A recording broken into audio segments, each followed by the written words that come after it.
This is VOCM Open Line. Call 709-273-5211 or 1-888-590-8626. The views and opinions of this program are not necessarily those of this station. The biggest conversation in Newfoundland and Labrador starts now. Here's VOCM Open Line host Paddy Daly. Well, all right, and good morning to you. Thank you so much for tuning into the program. It's Tuesday, August the 26th. This is Open Line. I'm your host, Paddy Daly. Beth Fagan is back in the producer's chair. We are looking forward to speaking with you this morning on a topic of your choosing. If you're in the St. John's metro region, the number to dial to get in the queue and on the air is 709-273-5211.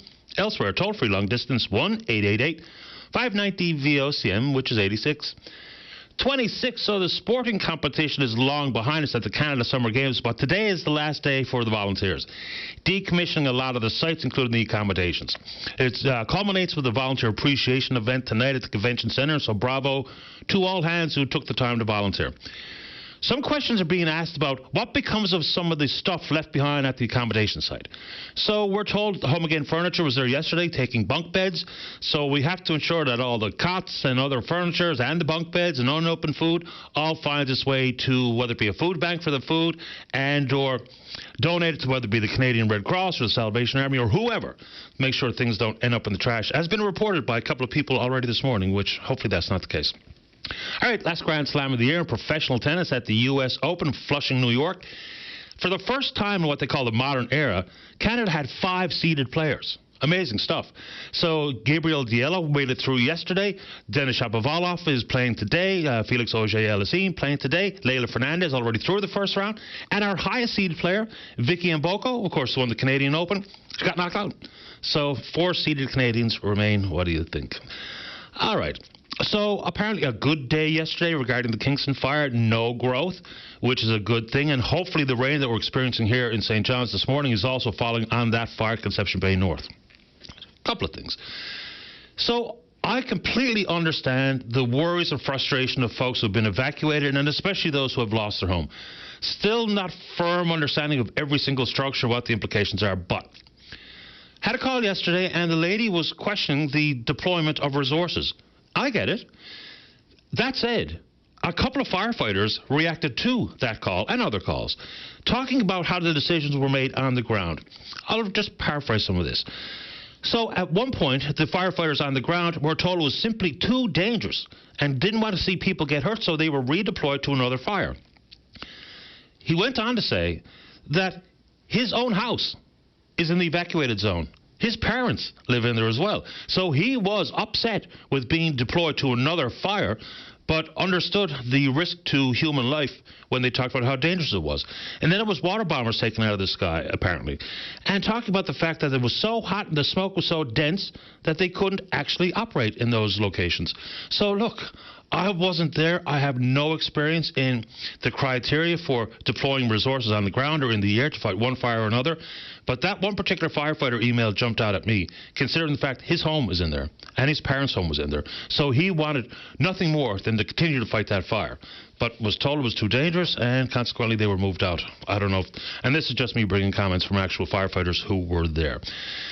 All right, then we heard the evil story of people taking the opportunity to loot the homes that had been evacuated. And that one particular story where there was an ATV stolen. So there was 3 apparent calls to the RCMP on this exact issue, 3 separate incidents. Okay, so they say that the investigation continues at this time. They have recovered an ATV, a bag of stolen jewelry, and the like. So a few things. Apparently, at this point, no arrest made. But apparently they confronted the folks with the ATV. So even if it's a possession of stolen property, but no charges as of yet. Then they go on to say the complexity would try to investigate when some people have not been able to actually go back to their homes to see what indeed may have been taken by these criminals who walk amongst us.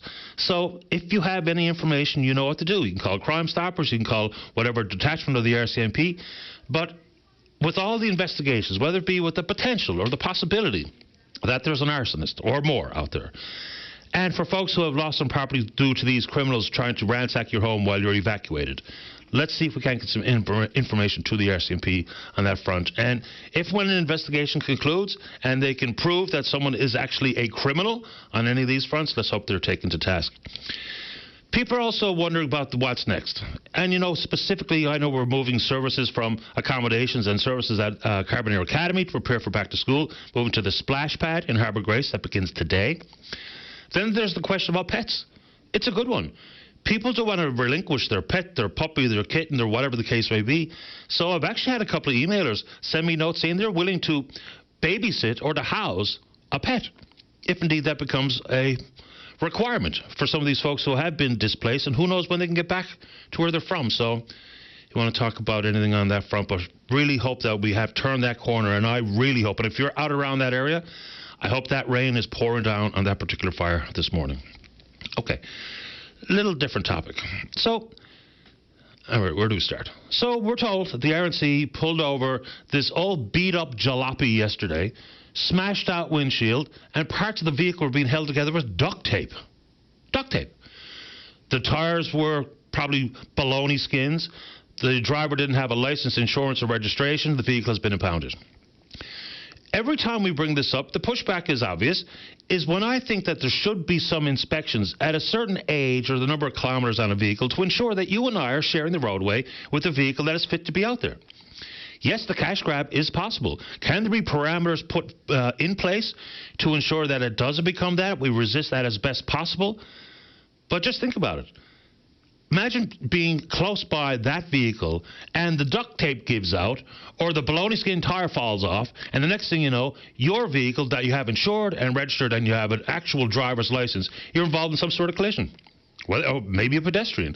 So what do you think about mandatory inspections at a certain age, whether it be when the vehicle is 10 years old or has 165,000 kilometers on it, or whatever the number might be, because there's plenty of vehicles out there that just with the eyeball, you can tell they are not fit to be on the road. So what do you think? You want to talk about it? Let's go. All right.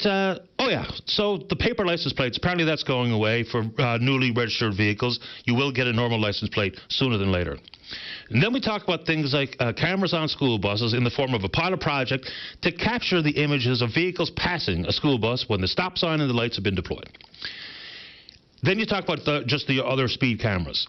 We know it's already against the law, against the rules, to have your license plate covered. We know that if the paint is peeled off, all you have to do is ask for a new license plate and you will be given one free of charge.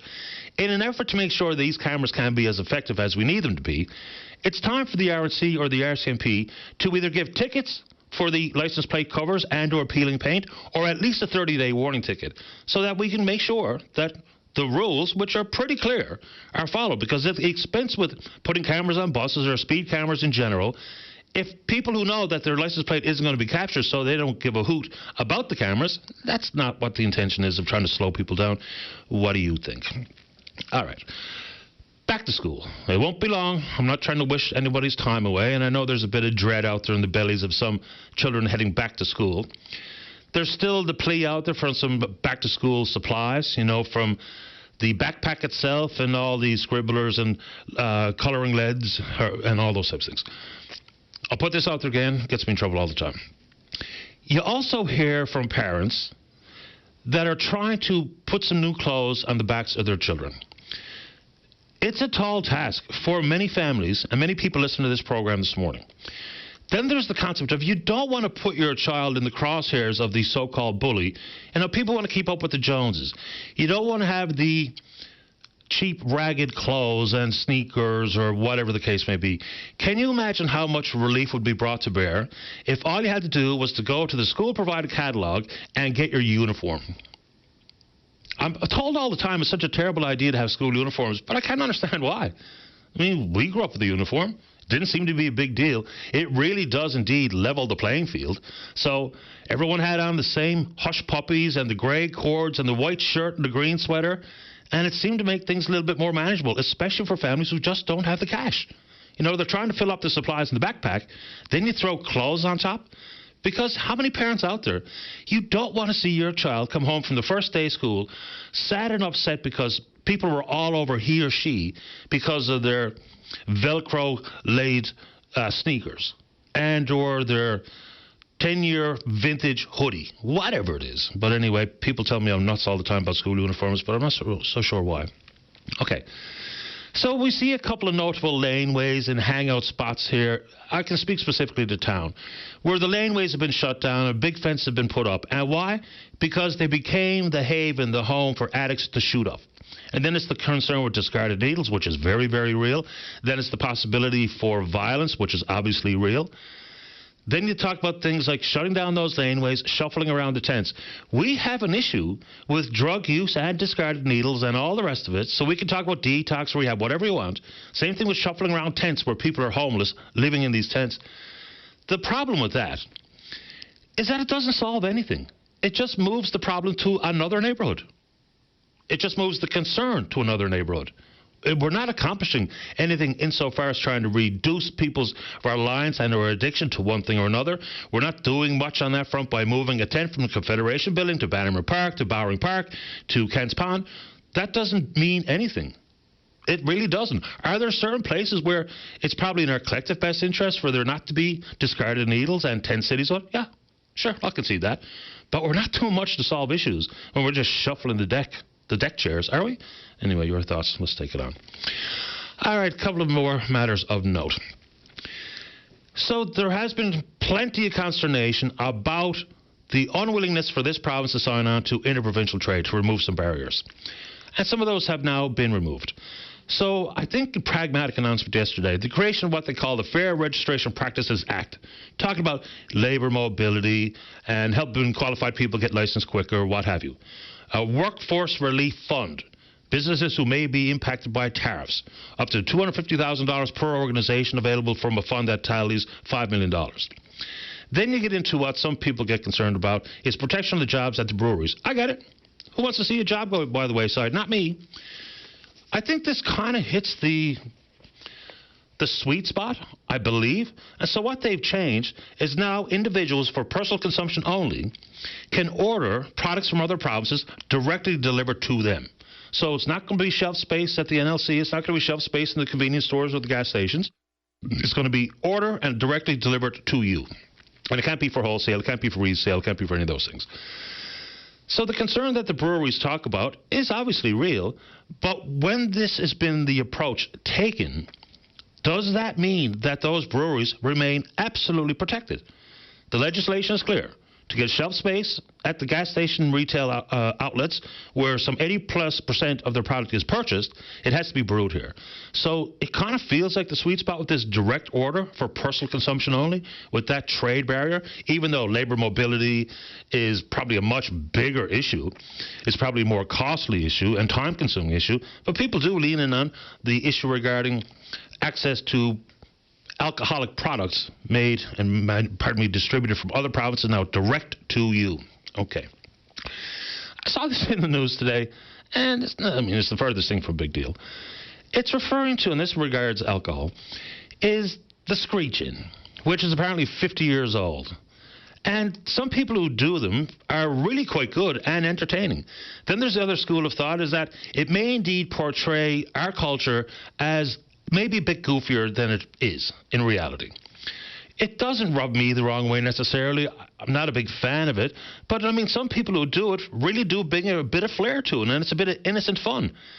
Other circumstances, it's a bit more cringeworthy. So someone asked me, they sent me the link to the news story, which I had seen earlier, as to whether or not that's a topic worth pursuing. Again, pretty small potato stuff, but you never know what might pique the interest of people listening to the program here this morning.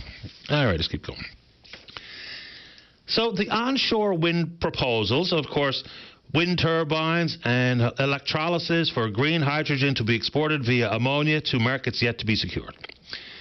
So Crown Lands was offered to these proponents, and there's fees associated with it, and they had deadlines or end-of-term contracts that had to be addressed. Now the government has given extensions to the Crown Land reserves into the new year. And, of course, to allow the companies to try to pursue agreements with investors and markets for the product, which has seemingly become a very difficult prospect. What was super hyped by the provincial and federal government is not so much anymore. Okay, extending the Crown land reserves, I understand that, but then we also talk about the millions in outstanding fees owed to the province. The question will be, is if some of these proponents are unable into the future, like even World Energy GH2 said, they would not be moving forward unless there was a minimum 10-year power purchase agreement for their green hydrogen. And they're only one of the companies. So what happens if they're unable to, into the future, secure any of these deals? Whether it be with investors and or market, and they owe the government all this money. Then what? That's a pretty big matzo ball to not have an answer to, but those extensions have been offered. And that conversation was all the rage on this program for the longest while, and then sort of went off the radar. Okay. Premier Legault, the Premier of Quebec, is in town today to meet with Premier John Hogan. Who knows what they're going to be talking about, but you can bet your check it's got a lot to do with the Upper Churchill Memorandum of Understanding. They can talk about joint opportunities in the mining world in the Labrador Trough and or some other trade-related matters and the possibility for the feds to move forward with an east-west energy corridor, but it's the MOU. We should be talking about that more than we have been in the recent past. It's probably going to be the most significant document that the province will sign on to since the Atlantic Accord. There is so much at stake here. One thing is when Premier Hogan himself has said the timeline is quite aggressive because we're talking about next April in the move towards all these definitive agreements. Just a logical question for me anyway would be, if we think it's an aggressive timeline and it's as important as it is, then why be so aggressive? You know, if we don't get this right, and that's a big word, doing a lot of heavy lifting is right. People can talk about best deal possible, the length of the contract or the relationship with Hydro-Quebec, the complexity of 4 major projects inside of one 30-odd page MOU, 2 transmission projects, expansion at the Upper Churchill, Gull Island that looks like Hydro-Quebec is absolutely going to develop. So there's so much to this that we absolutely should be talking about it more and more. And one thing which, not the biggest issue, but it's a bee in the bonnet of plenty of people in this province. I can't tell you how silly I think it makes the province of Quebec look when they refuse to acknowledge the well-understood and well-documented Labrador boundaries and border. It's ridiculous. 1927, the Privy Council said quite clearly where the border is and what Labrador means to this province. It was reiterated in 1982 with the Charter. I don't even know why we have to talk about this anymore because it's so silly. The problem is, it makes Quebec look really quite dim from the outside looking in. But inevitably, even involved in some of their curriculum, they still say that they claim ownership to Labrador in part or in full. So people in that province, many of them, probably don't understand what the actual reality is, which is a problem. Is it important to you for Quebec to stop fooling around with this, especially when we're talking about economic opportunities and the redress of 1969 and moving forward with the Upper Churchill MOU, to just do the fundamentals, or for once and for all, just say the obvious and tell us the truth and acknowledge the truth to your own residents? The boundaries have been settled. The border is what it is. We know it, you know it, but you still allow for that nonsense to continue in the province of Quebec, which, again, is not the biggest issue, but it's a fundamental thing that we shouldn't have to be talking about in 2025 any longer. All right, last one before we get to you. So we're talking about defense procurement and the move towards 2% of GDP and defense spending all the way to 5% in the neighborhood of $150 billion a year, an arbitrary number. We know more money needs to be spent on the military, both for personnel and equipment. This is not new, but I think it's advanced a little bit. A trio of South Korean companies have made an unsolicited proposal to the federal government for the provision of a variety of things, submarines being the first. They've got a pretty ambitious timeline for how those submarines, when they can be delivered. So that's a thing. It's some $20 to $24 billion worth. And then some other military equipment, big mobile howitzers, rocket-propelled artillery, similar to what the Americans make in their high-mobility artillery rocket system. Also a bigger package of armored vehicles to fill the gaps, and da-da-da-da-da. Those last pitches are worth about $1 billion. I bring it up because not only do we have to hit some defense spending targets, but in the world of maintenance sites for submarines, for instance. The Victoria-class submarine that we're looking at is possibly bull arm. So it does have local implications, or at least we hope it does. And you can only hope that North Atlantic is being super aggressive in trying to secure, if it comes to pass, some of that work that can indeed be done at bull arm. Then it's things like aircraft, the F-35. So we've already paid for some. So we can't walk away from aircraft that we've already paid for, even though we've been kicking around the F-35 conversation for a long, long time. But it makes all the sense to me that if there is going to be an opportunity to look for advanced fighters manufactured elsewhere to complement our fleet, we're looking for some 88 advanced fighters, is let's just ditch the American F-35 and look for something else. There are other aircraft out there that can indeed fit the bill, but therein lies the complication for training and for how bases are set up. If you have too much of a mixed bag of aircraft and pilots and equipment and training for maintenance, what have you, it can complicate things, but what do you think? All right, we're on Twitter. We're VOCM Open Line. Follow us here. Email address is openline@vocm.com. When we come back, whether it be a marriage proposal or whatever you want to talk about, you have your opportunity right after this. Don't go away. This is Open Line on the VOCM Bigland FM radio network. Welcome back to the show. Let's begin this morning on line number 3. Good morning, Suzanne. You're on the air. Good morning, Patty. How are you today? Very well. How about you? I'm good. Thank you very much. Thank you for taking my call. And first and foremost, before I start, I'd just like to express my sincere gratitude for the incredible amount of support and help from all of the first responders, the volunteers. It's really incredible to see, in times such as we've experienced the last month, how the community really comes together. So thank you all for everything you're doing out there to help all of the communities. Hear, hear. So I'd like to talk a little today about, again, the CRA, the Canada Revenue Agency, and my frustration as a tax specialist with trying to work with clients and specifically today, collections in the Canada Revenue Agency. So it's understandable, like any other bill, if people are non-compliant and they don't, they avoid calls or avoid letters, of course, there's going to be legal actions taken.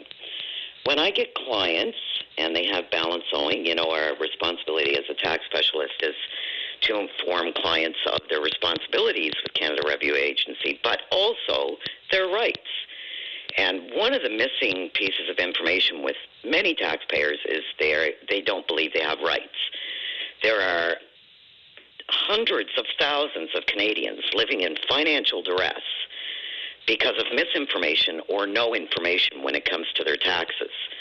So I try very hard to, explain to them that, look, don't miss the letters, get the mail to me, answer the calls, but sometimes there's a call missed. So on a regular basis, I check files that I have and check in with the collections. But it's just gotten really out of hand so that they're setting people up for failure. So if a client is set up on a payment arrangement and they're making that payment diligently, and then all of a sudden I get a call that they've got a lien on their bank account. This is happening constantly. I get a call at least once a week, sometimes twice a week or more, from clients who've been paying diligently. Their payment has not been missed, but there had been a call come out, and they missed the call, and all of a sudden there's a lien or a garnish on their wages. So I call back into collections to find out why this happened. And, for example, last week I had one. They've been making a sizable payment every month for over a year, have not missed any payments, and got a letter that the wages were garnished.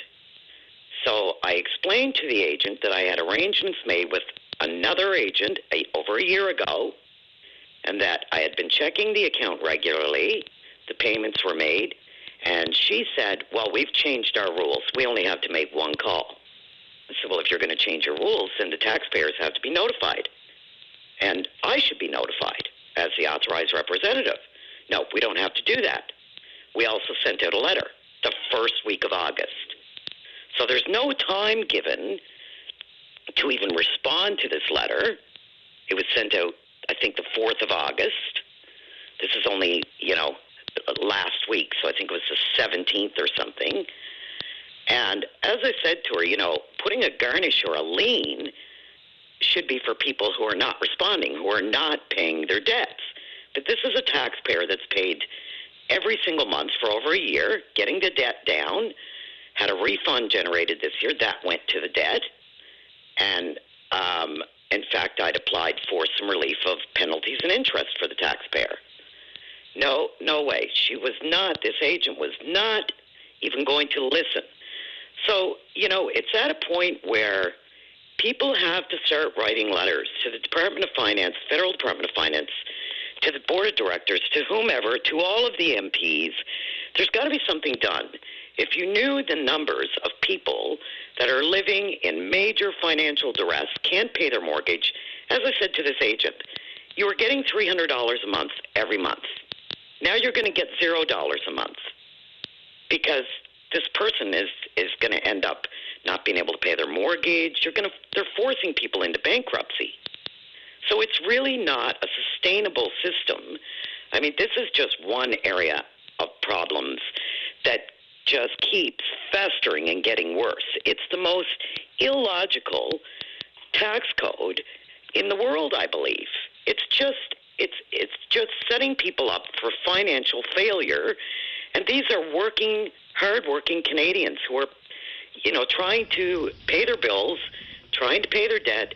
People stop filing out of fear, and everybody that comes to me is the same way.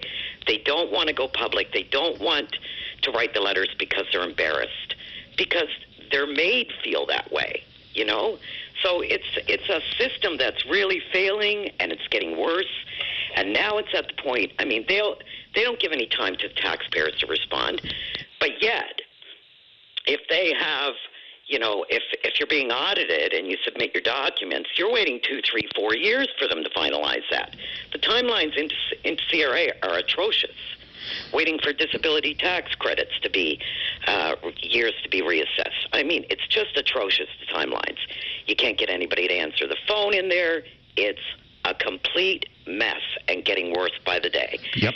I spend probably 20, 30 hours out of my week trying to get through or on the phone with CRA. It's out to lunch. It is. So I'm not sure why none of our leaders are addressing this, and they have to start addressing this. I'm seeing people lose their homes, going bankrupt on a regular basis. It's just, there's something got to give here.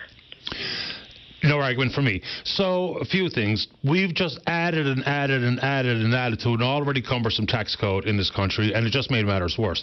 The timeliness with which people are given an update, a notice as to what is next in the world of collections is just patently unfair. The issue regarding not being able to speak with anyone at CRA or on hold extended amounts of time, yesterday CRA, based on concerns brought forward by the union, actually extended the contract for 850 call center workers, but there's about 6,700 fewer employees working at CRA compared back to 24. So that just makes it, again, more and more frustrating and more difficult to get in touch with someone. Of those 6,700-ish, somewhere in the neighborhood of 3,500 were at the call centers. So when you add it all together, an unnecessarily complicated and cumbersome tax code, all the job loss, people talk about wanting to right-size the government. I get it. But sometimes you've got to be careful what you wish for. Because when we're talking about CRA, which actually adds up to somewhere around 60-odd% of the job losses at the public sector or for public servants, is at CRA. Exactly. And, they've implemented this AI system in all the tax departments. Departments that used to have, for example, 18 teams of people are now down to one team of people. There was a Monday about a month ago where I called into the benefits department. It was a client, actually, that's been waiting for her retroactive child tax benefits for over a year. We've submitted all of the documents 3 times, and she's still not scheduled for those benefits. So I called in this Monday, probably about a month ago.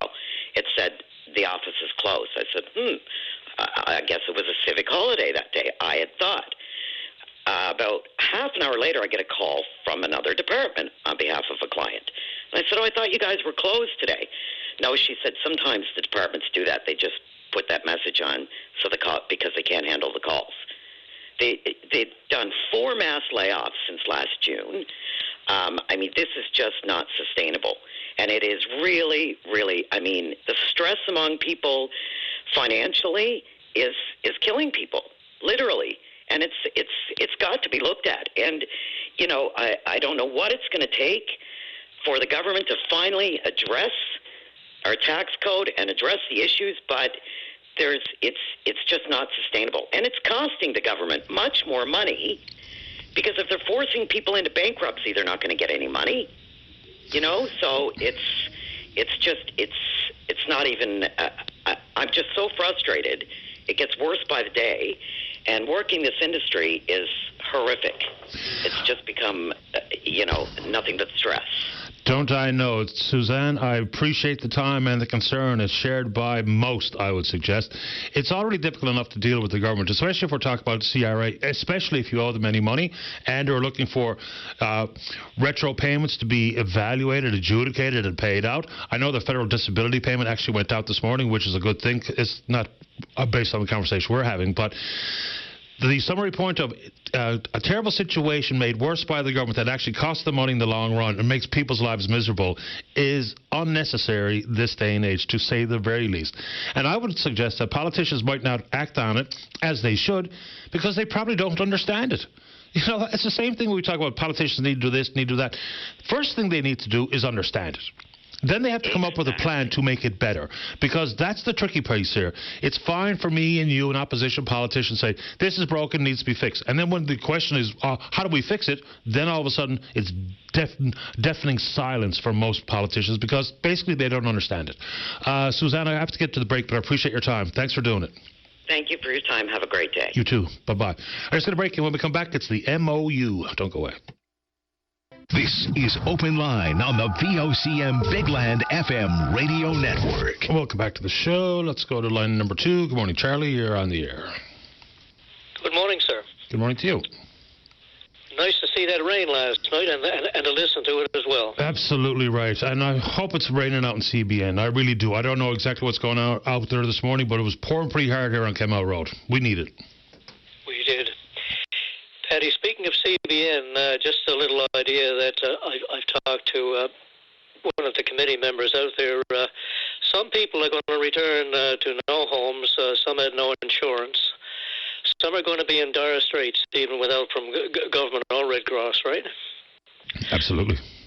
I have the idea that there's families in Newfoundland that could twin with a family in that area. They could find out who was really in dire need, and perhaps stay with them for a few months, financially, food, whatever, and just moral support. So I'd like to throw that out there. If anybody's interested in that, there is a committee there with representatives from each place, and they might want to do that, right? Or consider doing that. Sure. And I've heard that being discussed in the recent past. There's no way for the province to get too deeply involved in that, but between the provincial government, Canadian Red Cross, Salvation Army, and whoever else, and that committee that's been struck out there, even if there was the opportunity for people to sign into some database that say they can indeed help in one form or another, whether it be to take care of a pet, whether it be to bring in an individual or a family or a couple, whatever. So if that database is set up, then we'd find out what kind of help might be out there. Yes. Just a quick word on sunlight. I was listening to a guy interview there at a weekend. He was talking about the benefits of sunlight, a doctor from Stanford. I did a little bit of digging in afterwards. Now, I'm one of the people that's always believed the sunlight, you have to watch your eyes. I wear sunglasses throughout my life almost. I know it's helped, I feel, in preventing cataracts. But one thing I didn't realize, he was talking about the benefits of early morning sun actually going into your eyes. And I was a little bit taken aback, so I got to reading why that would be promoted. By the way, the human eyeball contains approximately 1 billion working parts. I just throw that out there. Anyway, a little bit of sunlight to start off your day. The benefits of it are tremendous. Increasing serotonin is one, and which leads to melatonin in your body later on. That leads to better sleep. Yep. We all know about the effects of serotonin as far as depression and so on, right? And there's many more benefits there. So I don't know if you've heard of that concept of actually letting some early morning sunlight into your eyes. Do you want to comment on that? Sure. It can lower your blood pressure. It can boost cognitive function.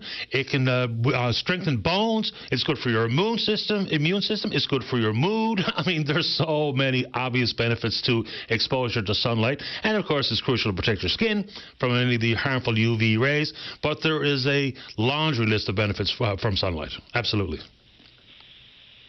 Just thinking, visiting doctors and talking to people who go to doctors, primary care especially, you don't hear much about that. You get pills for things and that. You don't hear many doctors, I don't think, talking about that type of thing. Part of it is a training. One guy said half the stuff in medical textbooks is wrong or it needs to be updated. And I was thinking, what better advice? I'm in my seventh decade, and I've got to find out about this now kind of thing, you know. Anyway, just to comment on that. Yeah, my doctor talks about it. I mean, we hear in the mental health professional world, people talk about the benefits of the great outdoors, sunshine included. So I don't know why I know about the benefits of sunshine. I would have thought that everyone did. You know, we talk about just a little bit of vitamin D, good for the soul, good for the body, you know, for a variety of areas that you just pointed out. I know you wanted to get to something else quickly, Charlie, before we have to say goodbye, so let's do that. Okay, the MOU, I was just wondering, before Danny Williams left, he left soon after the deal was signed, and it was taken over by the other person, I forget her name now. Kathy Dunderdale. Kathy Dunderdale. I wonder sometimes how much legacy, ego, and so on plays in negotiations. I know our Premier Fury left soon after it was signed, and I wonder how much pressure the negotiating team is under to get something done. I mean, people in charge like that, premiers, they love legacy things, as you know. Just a thought, because it seems like it's a rush job. What you were talking about, why rush it in April when it was something so meaningful to you know, decades in the future? I'm going to guess that I don't know rush. If you want to comment on that Sure. or not. I'm thinking that the rush is more a Quebec rush than our rush. Why? Because Legault has to face his voters next fall. So for this government, we're going to have an election in the next month or so. So that rush really does feel like a Quebec-imposed rush to me, because Legault's government is in serious trouble. If the polls hold, they're out. So I would suggest that the legacy piece is more Legault than it is a Fury, if we're talking about the timeline of April. Well, I wouldn't discount that's discounting it. Saying, and I wouldn't discount the legacy thing for Premier Fury either. But no, but a specific reference to timeline really feels like a Quebec thing, because Fury could have had his legacy regarding this if it was signed next December 31st or on Christmas Day. But I think that April thing, that really feels like a Quebec thing more than us, because we're going to the polls. And Legault doesn't have to until well after April. So that's just my basis. I'm not dismissing that legacy is important to Andrew Fury or anybody else, because it is, obviously. So are the PCs being a bit coy here? Maybe they're saying a lot about it, but I just don't hear it. Are they giving an indication that they want to continue with this timeline and they're in favor of the MOU? What are they saying? They've only said one thing ever, and I don't want to put words in Tony Wakeman's mouth or anyone else, but all I've ever heard from the PCs is independent oversight. Not that this is bad or one specific area is bad or this is a very specific concern. It's the concept of independent oversight. As far as I know and as far as I've heard, that's the only real pushback on this particular proposal. Perhaps they're being a bit coy because they must be aware of all the opposition out there, or perhaps they think most Newfoundlanders are in favor of it. I'm not sure what's happening. Actually, I should clarify. I think I've heard reference to the length of the contract and some of those generalities, but independent oversight seems to be their go-to concern. Okay, just a couple of quickies. You had a guy on last week from the West Coast talking about the lack of Indigenous education in the province. Yep. Do you remember that? I do. I've been saying that, as you know, probably ad nauseum for years. I quite agree with the guy. I don't know if it's a deliberate thing when the textbooks are brought out, or I'm not quite sure what to make of it. I know it's been totally neglected in my time, and as far as I know, it still is. And from what that guy was saying, he certainly believes it. So sometime when you have an education person on, perhaps you could ask that question. Sure. Know? I mean, if we don't have a complete, accurate recount of history and where we come from and who we are, we'll never have a firm understanding of who we are, because history has made who we are today. So regardless of what we're talking about, Indigenous relations or anything under the sun, when some of this is history is written by the victors. Right? We understand that to be true.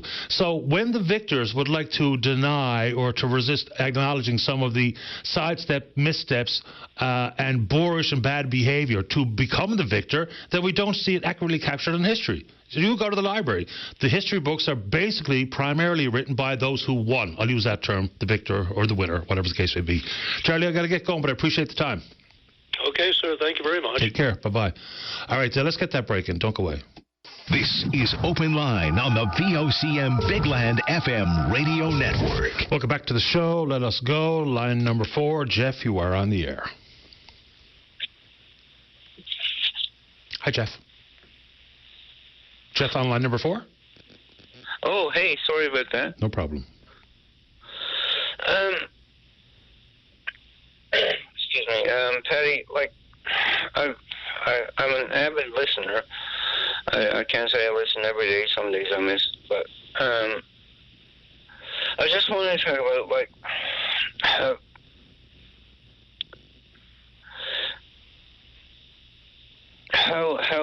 how easy it is, I think, for many people to get frustrated with something and just go off emotion. In particular, with dealing with the healthcare system, and I mean, more than once I've heard stories on this, on your show, and with people that have terrible experiences. I mean, most recently I can think about that person named Howard, I think, the week before last, and what happened to his wife. But in the last couple of years, I had a stroke, and 25 months ago now, essentially. And I've been told 3 years is kind of the guideline length of time that for me to still I'm still sort of in a danger zone or whatever. But and I've had experiences with nurses in Emerge or in the healthcare system in general, and good and bad, or good and less than you know, but some of that is on me as well. But I mean, I last October, I wound up in the hospital because I had numbness in my limbs or something, so I got brought in to the Labrador Health Center, which caters to all of Labrador. And on the best of days, they have, I think, 3 nurses and maybe not even that in doctors. But this particular night, I went in it was 7 o'clock in the evening, and there was a person, an actual relative of mine, that was there from 9 in the morning or earlier, I think you said, with a broken arm. But everyone there could hear and it was locked, like standing room only in the waiting area. Hear the ambulance sirens, like as like, they were flat out busy. And at about 2 a.m., a person came in, and she started like railing against a girl at the desk, sort of thing. Saying, and she wasn't requesting anything like that was, in my opinion at least, like an emergent type of request. And then she started and stopped it to, like, just started putting down, if I was in the States, I'd have this done in 5 minutes and blah, blah, blah. And that just hurt my feelings so bad. Like I just like an hour before that, been out, like, having a smoke with one of the girls that was working at the desk, and she said they had like a high casualty incident that just happened a couple, like, hours before. And I mean, some of these people are they're. So is your concern how long you had to wait, or what specifically is the issue, Jeff? Or was it negative interaction with one professional or another? No, I just like people to understand that these people are doing the best they can, given what they have to work with. I think that's probably true. And I mean, like, I was talking at one time I was up at the hospital, like, and talking to a girl, and she went into work to take over. She was on a vacation, but she went into work to take over from a girl in I think it was neonatal or something, for that had been working to that point to like 51 hours. I mean, who does that? Well, I mean, I know that there's opportunities to catch a little catnap and those types of things, but nobody can be at their best after, like, I mean, even when people talk about 24-hour shifts, and I know it's not 24 hours constantly on your feet, at least I don't think it is, nobody can be at their best. How can you deliver the type of health care they want to deliver if you're physically, emotionally, and mentally exhausted? Because I agree with you. I think that for the vast majority of people working in the system, they're doing the very best they can. Are there bad apples in any or every of the disciplines? Of course there are. That's just nature of the beast. That's human nature. But I think sometimes we come down a bit hard on the individuals versus the system, because they aren't the system. They're the employees of the system. Jeff, I'm late for the news, but I'll give you another couple of seconds to wrap it up. No, I just really like it. I mean, I appreciate anyone that's gone through what they've gone through, and I understand. But I mean, I've witnessed things here that nurses have been subjected to, like people saying things to them that they're not being sufficiently tended to because of their, like, for whatever reason. You know, it's absurd to me. But I mean, who would you would if and another thing, like, if okay. No, I do have to get going. Let's go. If I'm in a dire situation, I don't care where you're from or anything. If you're a nurse or a doctor, I want you to be tended to. That's all I'm saying. Fair enough. I appreciate the time, Jeff. Hope you're doing okay. All right, thanks, man. You're welcome. Bye-bye. All right, let's take a break. When we come back, we're talking infrastructure, bus stop cameras, some other issues of concern, and then you. Don't go away. This is Open Line on the VOCM Bigland FM radio network. Welcome back to the show. Let's go. Line number 3. Good morning, Sam. You're on the air. Hi, Petty. I hope you're enjoying your summer. So far, so good. It's been extremely busy around my house, but busy is a good thing, I guess.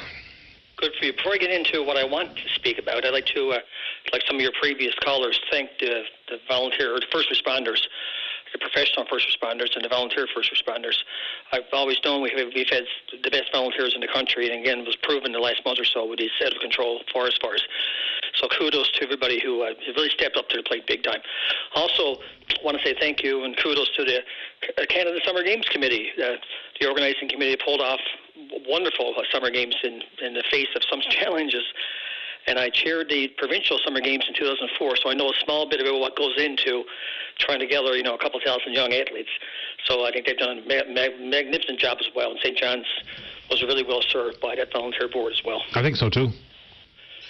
I want to speak. You raised the issue in your preamble about South Korea playing a role in providing military infrastructure and other infrastructure to Canada. And it prompted me to call. I was going to call you about a month ago when this was on your show, the issue of the BC Ferries in British Columbia building their next generation 4 large ships comparable to the ones that go across the Strait of Belle Isle, actually, or the Strait of between North Sydney and Newfoundland. Capital cost almost $1 billion. But what the kicker is that the Canadian Infrastructure Bank, which is a federal, basic crown corporation owned by the people of Canada, are providing a $1 billion loan to BC Ferries so they can build the ships in China. And I think Mr. Trump has put up all kinds of walls in the last number of years, more recently in this year. And I think we as a country need to really maximize every chance we have to do local manufacturing, i.e. shipbuilding in particular. That's a confusing story to me, to be honest with you. Because, I'll hear on one hand that Canadian shipbuilding companies already intimately involved with, say, for instance, the frigate program for the government of Canada already. And capacity to build these ferries was not there domestically. Now, I don't even know if that's 100% true, because I've heard some organizations, including organised labour, refuted, but that story is bizarre in the first place. And even if the domestic procurement was not available at this moment in time, choosing China is just a strange place to begin anyway. I mean, people talk about, the countries that are the bad actors and the biggest problem for Canada, and many people will point their finger south of the border to the States, but it's China for a variety of reasons. We have a big concern in the country, other countries do as well, about China potential for espionage, stealing patents, stealing technology, doing all kinds of terrible things for world trade, devaluing their dollar deliberately, their currency deliberately. And we're going to let them build 4 large ships. Boy, it's a lot of room in a large ship to embed some encryptic stuff, of course, right? And I think, speaking to capacity, if we say now, okay, we have to go to China or somewhere else to build ships because we don't have capacity, Patty, if we follow that train of thought, we will never have capacity. So we will never build ships. So once the frigate program ends in Halifax and in British Columbia, are we then going to sit back and say we have zero capacity? And so, like, Marystown has capacity to build ships. Marystown could quickly convert itself in Calhead, or even the shipyard is owned by a third party now. They could easily build ships or modules for ships there. Bull Arm can easily build ships. Argentia has a world-class harbor as well. So it mind boggles me that we say we don't have a capacity, because if we take that line of thought, not you, but I mean from a public policy perspective, from the Canadian government policy perspective, we will never have capacity. And it's not just these 4 vessels that we're going to build. And these are large vessels, like almost $1 billion for the 4 vessels. And they need maintenance and so on and so forth. But the capacity is in Canada for vessel construction if we build the proper graving docks, the proper lifting facilities, and so on and so forth. We're missing a terrible opportunity. We're doing a terrible job and missing a great opportunity in developing a really vibrant industry. Really interested. I was watching CNN yesterday, and Mr. Trump has a new mega hat on, and the hat reads, "Make American shipbuilding great again." And that sort of prompted me to comment on this topic as well. So I think the federal government has said they're going to review the $1 billion loan to the Chinese shipyards. I think it's sort of gone under the radar screen because of the summer. So I think now going into September, hopefully on your medium and other mediums, we can talk about what is the federal government going to do. Are they going to pull the $1 billion? Or are they going to say, no, we're going to build ships in China, or support the building of ships in China at the expense of shipbuilding and employment in Canada? Expanding capacity is a little bit easier said than done, but I'm with you. And I'll just add to the litany of issues with China is it's well understood that they use organized crime proxies in this country and across the modern world to do their bidding. And some of that comes in the form of fentanyl production or what have you, of which we have a problem in this country, a lot of it driven by China. Then you add in things like foreign bad actors like India. I mean, we've seen political assassinations take place in this country at the behest of Indian officials. So I get America being a problem, and they are at this moment in time, which is extremely unfortunate given how intertwined our economies are, given the connection between our societal issues and public discourse. But yeah, that Chinese contract is particularly strange. No argument for me. Yeah, I think what Mr. Trump has done with putting up tariff walls, or just walls generally, not, I guess, physical walls on the southern border, attempting to talk about physical walls on the northern border with Canada. So I guess Mr. Trump has really opened the door for us as Canadians to have a good discussion about what are we going to do in the future. Are we going to become parochial as well and say we're going to really build as much as we can in Canada? Because when I hear Mr. Carney talk, and I think he's doing a pretty good job in the face of Mr. Trump, but he keeps saying that we have to find other international markets, maybe the European Union, economic union, makes sense. And he said also we have to maximize construction in our own country and production for the domestic market, which is the Canadian market. Because, again, going forward in the next 10 years, Canada's shipping industry generally, we will require hundreds and hundreds of vessels, not just big mega ships, not just offshore oil platforms, but ferries here and there, container ships, icebreaker ships, and so on and so forth. And again, I'm not speaking for Kiewit, but I'm sure Kiewit could come in here tomorrow again. And I'm looking across at the Kiewit facility from where I live. I live on the ocean front here in Marystown kind of thing. And I can look across and see the facility on the other side of Marystown. They can come here, and within 6 months, they can be laying steel to build ships. Yeah, it's curious that we're talking about it. I appreciate the conversation. There's actually a local couple of gentlemen that are pursuing the concept of ship recycling, which is interesting as well. So we could have it on both ends. Build them and recycling. Right, ship recycling now primarily goes on in India, where they take large ships, the Joseph and Claire Smallwood, for example, in the cargo, and they gear them up and they run them into the beach and they take them apart. And it might not be the most environmental way to restore or recycle ships. Of course not. That's what they do. And they've created an industry, of course. They employ, I guess, tens of thousands of people doing that kind of work. Yeah, but to watch children on a Sri Lankan beach do it unprotected with any sort of PPE or gloves or masks or helmets or eye protection or it's madness what we do. And we turn a blind eye to it. You know, it's not here, so what? We look at end product. Even if we talk about some of the things that we buy from a Bangladeshi clothing factory or in China, as long as it comes with a price point that is convenient for us, it's amazing how people are just turned blind eyes to so many things in this world because it's not in their own backyard. But the backyard is pretty small these days. The world is a pretty small place. The world has gotten smaller since Mr. Trump came back into power, of course, and we have to react to it.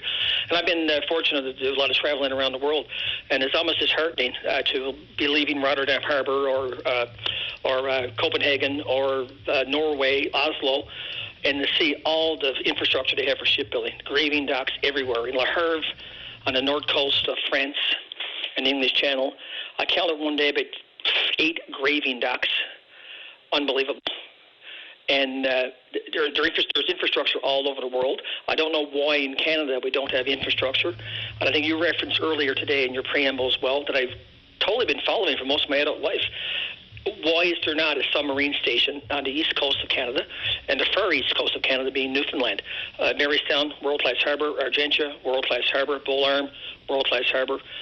We should not let the opportunity go to have a discussion as well with the federal government about the next class of submarine. Where should they be stationed? In the far North Atlantic? That's us. We are in the far North Atlantic. Yeah, north coast of Labrador. If we're talking Arctic sovereignty and a lot of this defence spending for that specific purpose. And, and some the biggest shipyards in the world, and ones we've done business with, Harland and Wolff in Northern Ireland, struggling mightily financially. So, obviously, like everything else in this world, it's a complicated issue. But, Sam, I appreciate the conversation. Thanks for calling.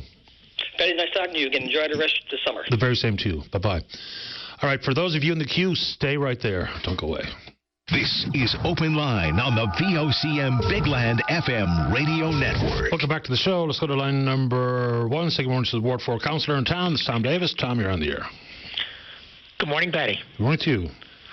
Great to see the rain. Unfortunately, I think it's, judging by the radar, it's not going to last as long as we'd like it to. Apparently not. So, I want to talk a little bit about the fact that we do have such a dry period going on, and even this bit of rain, although it helps a little bit, it's, you can only imagine the trees. You can see how dry they are. Their leaves are drooping. They're even dropping leaves. Yep. So, every tree can hold a lot of water. So every tree in the province, millions and millions and hundreds of millions of trees are going to soak up what they can, every blade of grass, everything. So, I think we really got to wrap our heads around the fact that if this year is any indication, and with low snow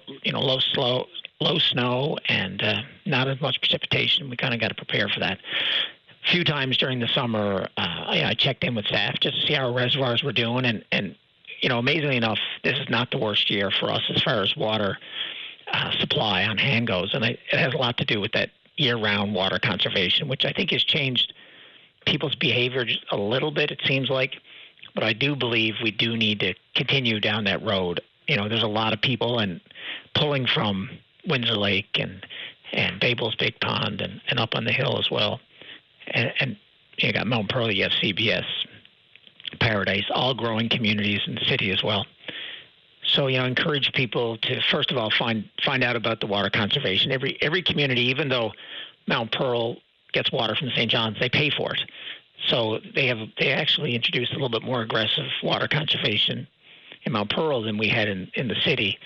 And again, every community is, up to their own what they do. But I definitely want to encourage people to find out about the water conservation so people know even street watering. It's Tuesdays from 6 a.m. to 8 to 10 p.m. Odd Street. This is within the city of St. John's. Thursdays and Sundays, same times. If you have a new lawn, you can water it basically anytime you need, up to 60 days.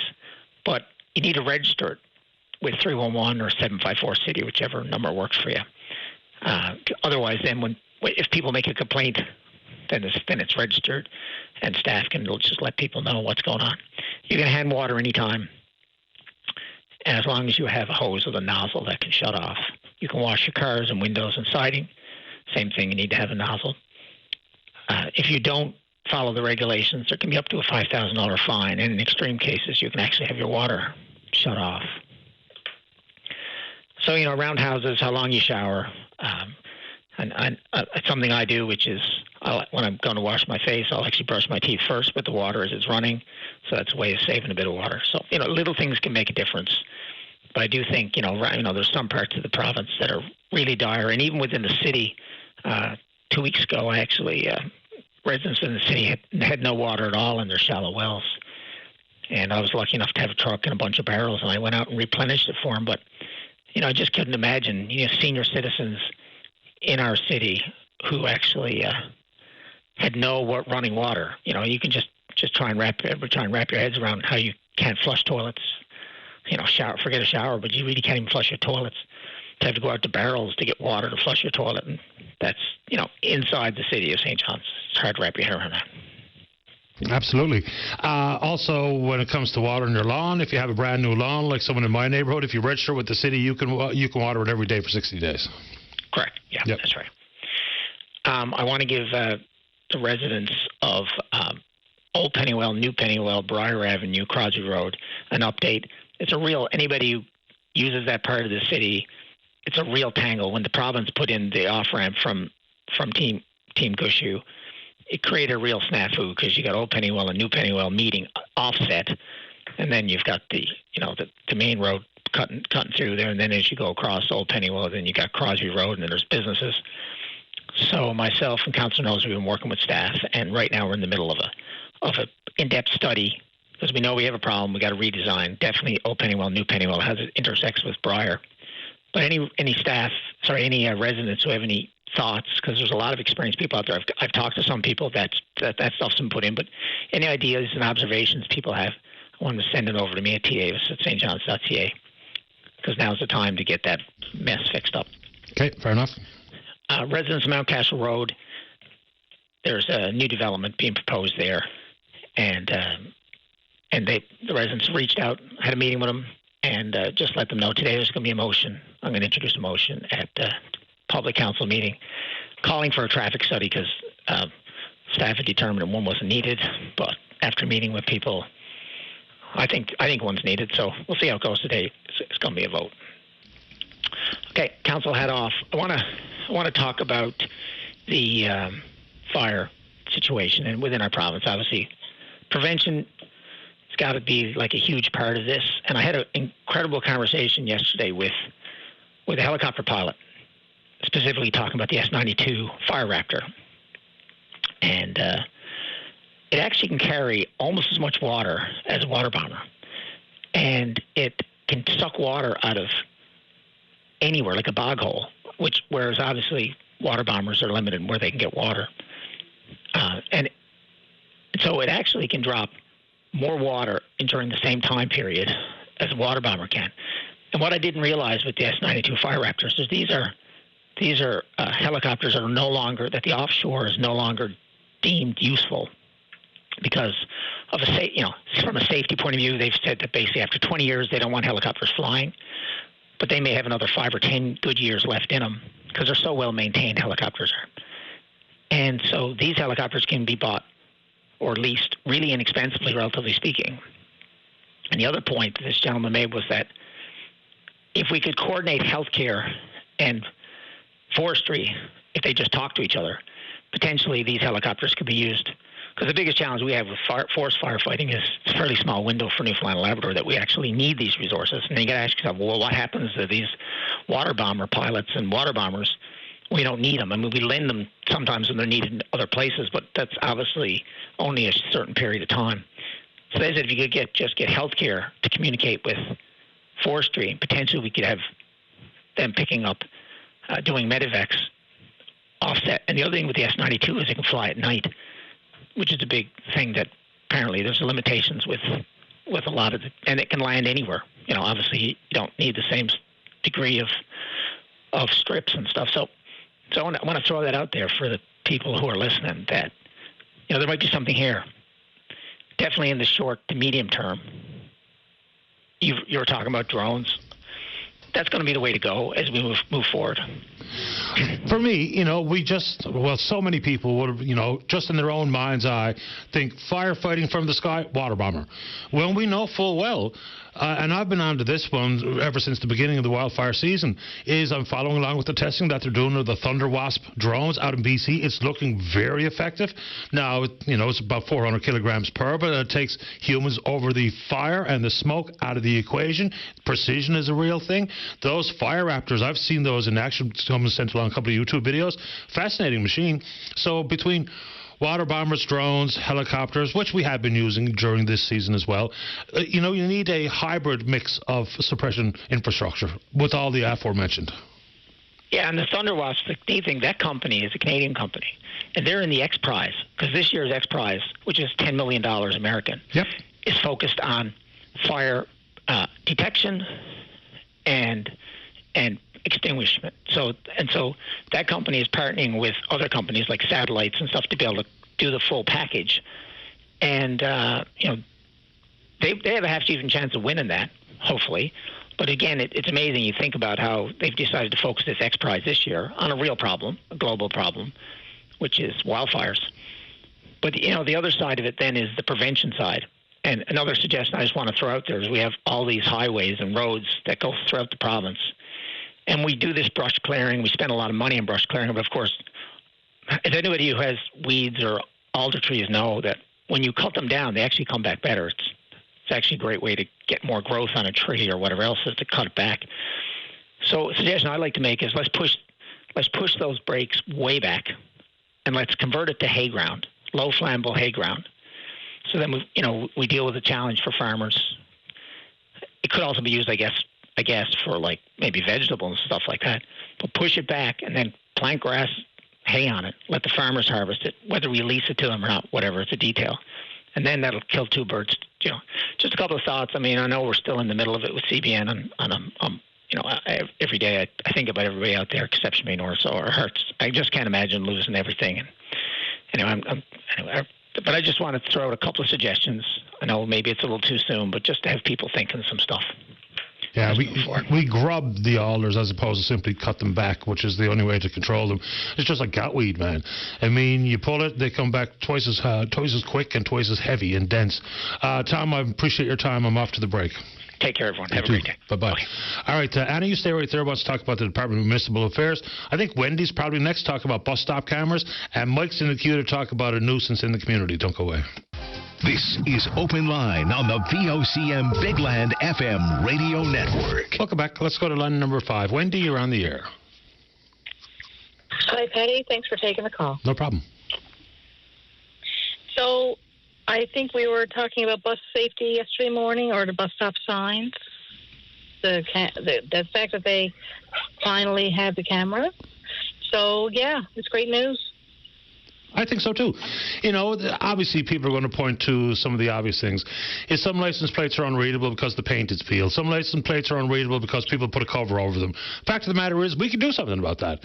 We can give someone a ticket for having a license plate cover. We can give a warning ticket to get your license plate replaced if the paint's peeling. So every time we, say, oh, there's no sense doing it because we X, Y, and Z. No, it's a good plan, and we can do something about the problems. No doubt there will be times people still can't be found, but hopefully it will be enough to deter people. And for people who are blatantly doing this, it will, bring them to conviction. I still don't know how easy it's going to be for the bus drivers. I can't wait to hear more information of the government's plan. Right now it's only a pilot project, I understand. So I don't know why they chose the areas they did. But we'll take it as a start. And I just don't know if drivers will follow through all the way to court without being paid. I don't mean to speak for them, but I do it, but I don't know if everyone will. But maybe the video will be out of their hands, and hopefully the government will just take that over. I think that's what's going to happen. So I've been trying to think about where this camera would be, and people say it was just like a regular dash cam. But no, it's not. It's not. I think the camera's going to be affixed to the stop sign itself, isn't it? There are different types. I don't know which one they're doing, but the ones I've seen, researched about are under the stop sign. So I hope they have done that one. So they're on the wall of the bus under the stop sign. Hopefully they've invested in the one that points in both directions. Then it will get the driver as well as the rear plate, and it is activated when we open the sign. It's not running the entire time. So it's activated by the sign coming out. It shows the driver going through. It gets the plate at the end, and then the sign moves back in, and it turns off again. So that is the normal one. I hope that is the one that they will have. Yeah, I mean, the issues that people make reference to, even with the speed cameras, for instance, well, what happens if it's not me driving my car? Well, too bad. Because if you loaned your car to Johnny on August 26th, then you can take it up with Johnny if Johnny gets caught speeding. It's the driver's responsibility in any case, to my knowledge. So, yeah. But if it's in this case, I don't know. I don't know if drivers will have to go to court or not and take up their day. So I really hope that doesn't happen. But at the very least, it's a deterrent. I will still, continue to get the plates myself and go to court when necessary. It hasn't happened very often that I actually had to follow through to court because people knew that they were caught. So, it hasn't been as bad as it used to since I started speaking about this 3 years ago. So I'm hoping the awareness has helped. I'm sure it has. And, it's really unfortunate that we even have to take this next step, for people still be willing to pass a school bus with, for instance, little kids getting on and off. It's just mindless to me. Like, what would possess somebody to not acknowledge that the stop sign is out, the red lights are flashing, someone's getting on or off a bus? You could be the person that ends up in court and in perpetuity living in grief because you struck and hurt or killed a child. Like, what do we have to say to people here? I just don't get it. This is one of the head scratchers for me. Sometimes what I see is that they race almost like racing a red light. And the bus is really like a moving traffic light. We give the ambers for the caution that we're about to stop as the same as an amber on a traffic light. So that is their warning that we're about to stop, and we have to do that for 100 feet. Then when we stop, the sign goes out. So they had their ample warning. Some are a point of no return, I understand that. But for those who just keep going or they race the stop sign, that's very intentional. Some are just distracted and they're oblivious, and sometimes they don't even know it happened. So the cameras will be very useful in those cases that catch people, because we are too busy to get the plate ourselves unless you're extremely vigilant. And I have been trying, but there are 1,000 buses in our province. So in the meantime, I'd like to bring the awareness on Open Line today to parents to stay extra cautious on the side of the road and not have a false sense of security in that stop sign on that bus. Please protect your children. It's happening all over the world, but it is happening daily and regularly. And if especially the kindergarten parents who've never been through any of this, they may not know that such a thing even happens. And I didn't before I drove a bus.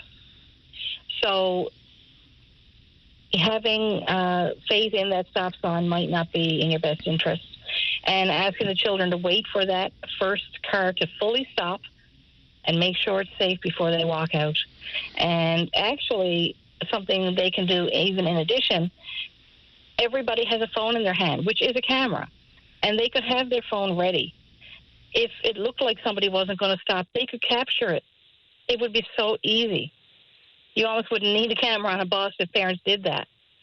And then that can be reported, and that's for the safety of the children. And, not every parent thinks through everything here, especially if they're new to it. And one thing is, when the child gets off the bus, is go right to the sidewalk as opposed to cut in front of the bus to cross the street. Go to the sidewalk, wait for the bus to leave so that you can then see what's going on so you can proceed safely. Like if we're talking about a residential street or somewhere that, there's a sidewalk, a crosswalk close by. So they're all just, especially at the beginning of the school year, they're all a bit giddy and they're a bit maybe not thinking clearly about what they should or should not be doing. So let's just let them be kids and let's do the right thing as adults, which you should be if you have a driver's license. That's right. And like I said, the awareness is key. Also be more, we can be more vigilant on the road. We can be ready to get that plate. We can be safe. Teach the children to look out both directions all the time and not have full trust in that stop sign on the bus. Expecting that car is going to go through is better, and hopefully it won't. That way they're extra vigilant. Appreciate the time, Wendy. Thanks a lot. Thank you. Take care. You too. Bye-bye. All right, let's keep going here. Let's go to line number 6. Mike, you're on the air. Ready. Oh, we got a compromised phone line. I'm going to put Mike on hold. Can you talk to Mike here? We get a better line for him. Okay, so let's see here. Anna's in the queue. She's got some interesting questions about the duties of the Minister of Municipal Affairs. It says municipalities, but I guess that means municipal affairs. So we'll get to Anna right after the break. First, let's check in on the Twitter box. We're VOCM Open Line. You know what to do. You can follow us there, offer your commentary. One listener and tweeter has written this one on China. I'm baffled by the angst over building BC ferries in China. The federal government just bought a ferry for Marine Atlantic from the same shipyard, and the cost was over $1 billion cheaper than buying it from Europe. Who covers the extra cost? So it's an interesting question. I would think essentially there's an issue with this type of fresh build with China, as far as I'm concerned. But then there's also some of the questions that are coming from BC ferry operation or shipbuilding capacity Now, BC Ferries, of course, is a private company.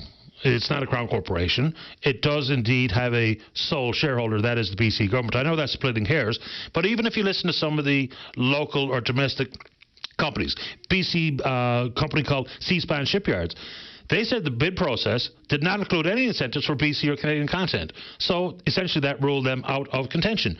Now, they do contend that it would cost more to build it in BC, but then you have to factor in a variety of things, don't you? So whether it be all the economic spin-offs for having this type of major work to be done in your home province, whether that be income tax revenue, highly skilled pay, or high-paying jobs in the skilled trades world. Then it's, of course, you build more capacity based on reputation because you've just built another couple of ferries, so consequently maybe get to build another couple of ferries for who knows who. So I think there's a bigger conversation than simply China bad. I think there's a domestic conversation to be had. Now, you don't need or want to have to build something for that far outweighs any potential economic spin-offs, but it's part of the conversation. We're talking about domestic procurement on a variety of fronts. I think that would probably include things like ferries. Let's take a break. When we come back, hopefully Mike has a clear phone line to talk about whatever's on his mind. Don't go away. This is Open Line on the VOCM Bigland FM radio network. Welcome back. Let's go to line number 3. Mike, you're on the air. Yes, good morning, Paddy. Good morning. Paddy, I got something here that's not unique to the community where I'm to, but it's something that involves a lot of different communities around this province. When you got somebody in the community say that's a nuisance, there's drugs involved, drinking involved, drunk driving, and everything else. And, I went on an open line show last week and I was talking about one particular place. Well, not basically one particular place, but anyway, complaining about this drunk driver, drunk every day, loaded, 12 o'clock in the day, loaded drunk, driving. Anyway, I reported on an open line show. A couple of days later, I got property both sides of where this fellow lives to on the highway. And I was leaving one place going home, and I had to pass along by his place. Anyway, this fellow, his son, jumped out in the road, started in coming towards me and that, and stopped shaking his fists and everything. And when he got up, he yelled at me, "Stay off the open line show or cut your throat." And then he went over inside the road and he started going with his hand across his throat and that, and everything, his thumb, like, going to cut my throat and that and everything else. So I reported it to the police, but I know that it's not going to do no good. And I told him, I said, I didn't expect him to do anything. I just wanted a report done onto him.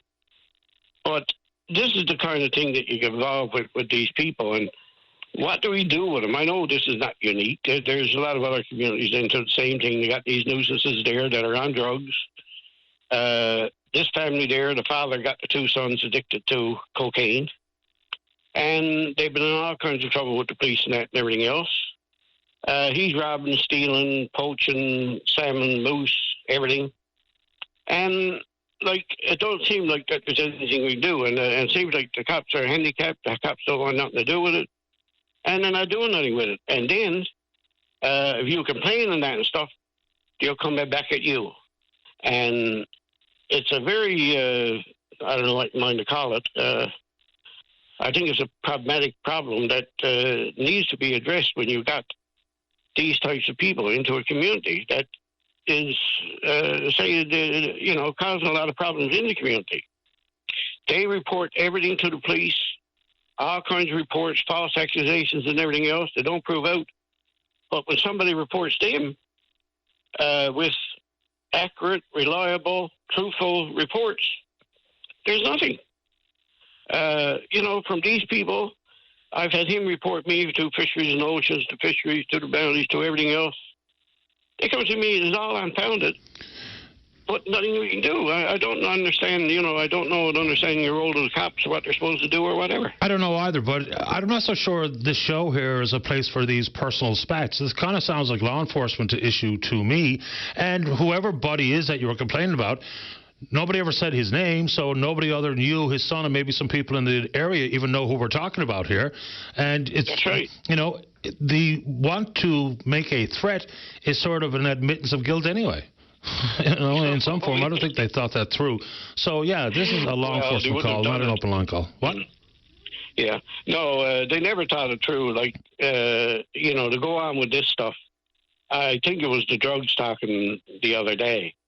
But, like I said there, I know that several other communities got these same problems of how to deal with it. And I just think that the public needs to have more input into these problems where we do have people selling drugs from communities. The people know who's doing it and whatever. And they're doing it for years, and it don't seem like the police are doing anything. What they're doing behind the scenes, we don't know if they're doing anything.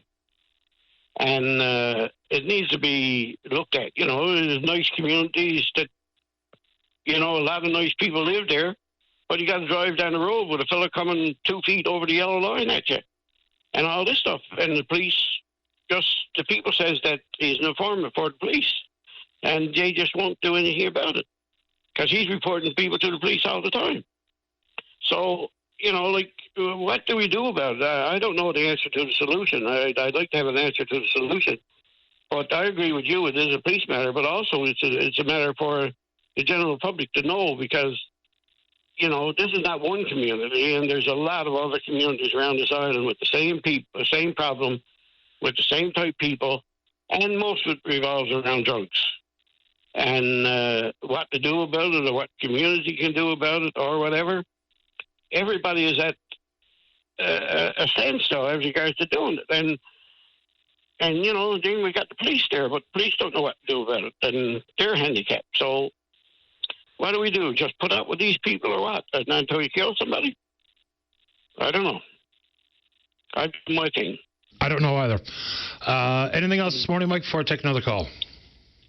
No, that's about it. I got a lot of political questions going on to go, and I got applications into ATIP on the Compass contract, copies of it. It's all on delays. I can't get it. I got an ATIP request there as to why, or if it's legal for the government to be putting government money, government revenues into a company's personal bank account. And so far, I haven't got any answers. I got it there now that there's going to be an answer September 3rd. But it's been on the go now for at least 6 or 8 months. They're supposed to have certain timelines. But I'm looking forward to the results of this to let you know what happens. But like I said, all the questions there now, I can't get answers to it to really comment what's going on with it. But it should be interesting in the near future. And also this government there now of, you know, there's the Liberal government got to go. And, you know, what they're doing around here, but they're highlighting these fires and that stuff now on the TV and everything to make themselves out in front like there's people that cares about the people or whatever, but all they're really interested in doing is lining their own pockets, as far as I'm concerned. And, you know, there's a lot of things coming up in the near future very shortly about what's going on into this Liberal government, and they got to go. Even if you put dogs or cats in there or something in there, they got to go because they're getting too compliant. They're too blatant about what they're doing, and the things that they're getting away with now is not right and costing this province, taxpayers, multi-millions of dollars more than what it's supposed to. Okay. I do have to get going, though, Mike. Appreciate the call. Yep. Thank you, Betty. Okay, you're welcome. Bye-bye. It's pretty close to the 11 o'clock news, so Sherry and Anna, you stay right there. You know, when we talk about law enforcement, there's some curious pushback coming about the decision by the provincial government to bring on some 12 special constables. I'm not entirely sure I understand the pushback that I'm reading. Some of the emails may be just a little bit confusing, but the approach that we see taken by these special constables in Ottawa and Winnipeg has been pretty fundamental. So if you have written me an email of concern, just respond to this. If, for instance, there's a crime scene that needs to be secured, and so a special constable standing at that crime scene, or an overturned tractor trailer on the highway, or filling out some paperwork that can be done with administrative duties as opposed to police work. So if a special constable does that, and then we're all talking about the lack of police presence in certain areas, whether it be with traffic enforcement or whatever the case may be, freeing up a fully sworn and fully trained police officer to do police work just sounds like a good idea to me. Now, are there things that have to be carefully considered? You know, when we talked to Mike Summers, Staff Sergeant Mike Summers, who's the president of the RNCA, sure. You know, nothing's fundamental in this world, but I'm not sure why it is a bad idea. And then we are going to continue to try to get numbers of RNC officers who are currently off for whatever reason. We do have numbers from the RCMP, and nationwide, there's just over 7% are on long-term leave or long-term disability. The concern being brought forward there by an independent body is that they talk about incentive to return to work. Now, of course, police officers and others deserve the appropriate amount of time to get well, to recover from whatever it is that causes them to be off work. But the Commission has said, with 100% of pay for extended leave, then they do talk about that word incentive to return to work. Other law enforcement agencies in other parts of the country, they've taken a different approach. At some point, 100% gets reduced to 80%. At some point, it gets reduced to 70%. Because we need all available RCMP officers, all available RNC officers, when safe to do so, when healthy enough to do so, to be back on the job. Let's take a break. When we come back, we're talking to Sherry about the new mental health and addictions facility, and then we're speaking with you. Don't go away. This is Open Line on the VOCM Big Land FM radio network. Welcome back. Let's go to line number 1. Sherry, you're on the air. Good morning. How are you? I'm okay, thank you. How about you? Good. I'm well, thank you. I want to talk about the brand new facility in St. John's, the Mental Health and Addictions Facility. Okay. In order to do that, I'm going to give you a very brief backdrop as to why I'm calling, and I'll keep it anonymous, of course. About 4 weeks ago, I ended up having an experience there. Not me as a patient, but someone who's very close to me. Ended up being admitted to this new facility for a psychiatric episode that was brought on by a substance. For 6 days, she was treated very well for her mental health issues. She was stabilized, and after 6 days, she was no longer, I guess, mentally unstable or mentally unwell. So they started to talk about discharge. She was very adamant. I am finally in this new facility. It's not easy to get admitted. I am not safe to be discharged. I have an addiction. I would like to stay and receive treatment for the disease that I have. That was her request. She called me and she said, "I'm being discharged." And I said, "Why? Why are you being discharged?" She said, "The nurse told me you no longer meet the criteria for a mental health patient, and we have no beds and we have no programs to treat addiction." And I thought that she must be mistaken. She must have misunderstood. She is in the mental health and addictions facility. So I called. I spoke to a number of nurses, actually, and I was told the exact same thing. I was told the name on the building is misleading. We do not have beds, and we do not have programs to treat addictions. And I thought, if that is the case, why don't somebody just take a big black Sharpie and go and cross out addictions? Because that facility, I was told, and I was a bit dumbfounded, I was a bit amazed to hear, we have no programs and we have no beds to treat addictions. Which is ridiculous. So a few things, and I've been long trying to figure this out, because when I ask questions like that, I'm told that, they're putting services in the community close to where people are, where the concerns are. I don't even know what that means. That sounds like pretty empty to me. So if we're going to be treating addictions in a formalized setting like this new building, then how come there aren't inpatient services? Now, I don't anticipate this is going to be some sort of detox rehab facility, but just some treatment options, whether that be counseling or Suboxone or whatever. But I can't find out what's going on. I was told they have no programs.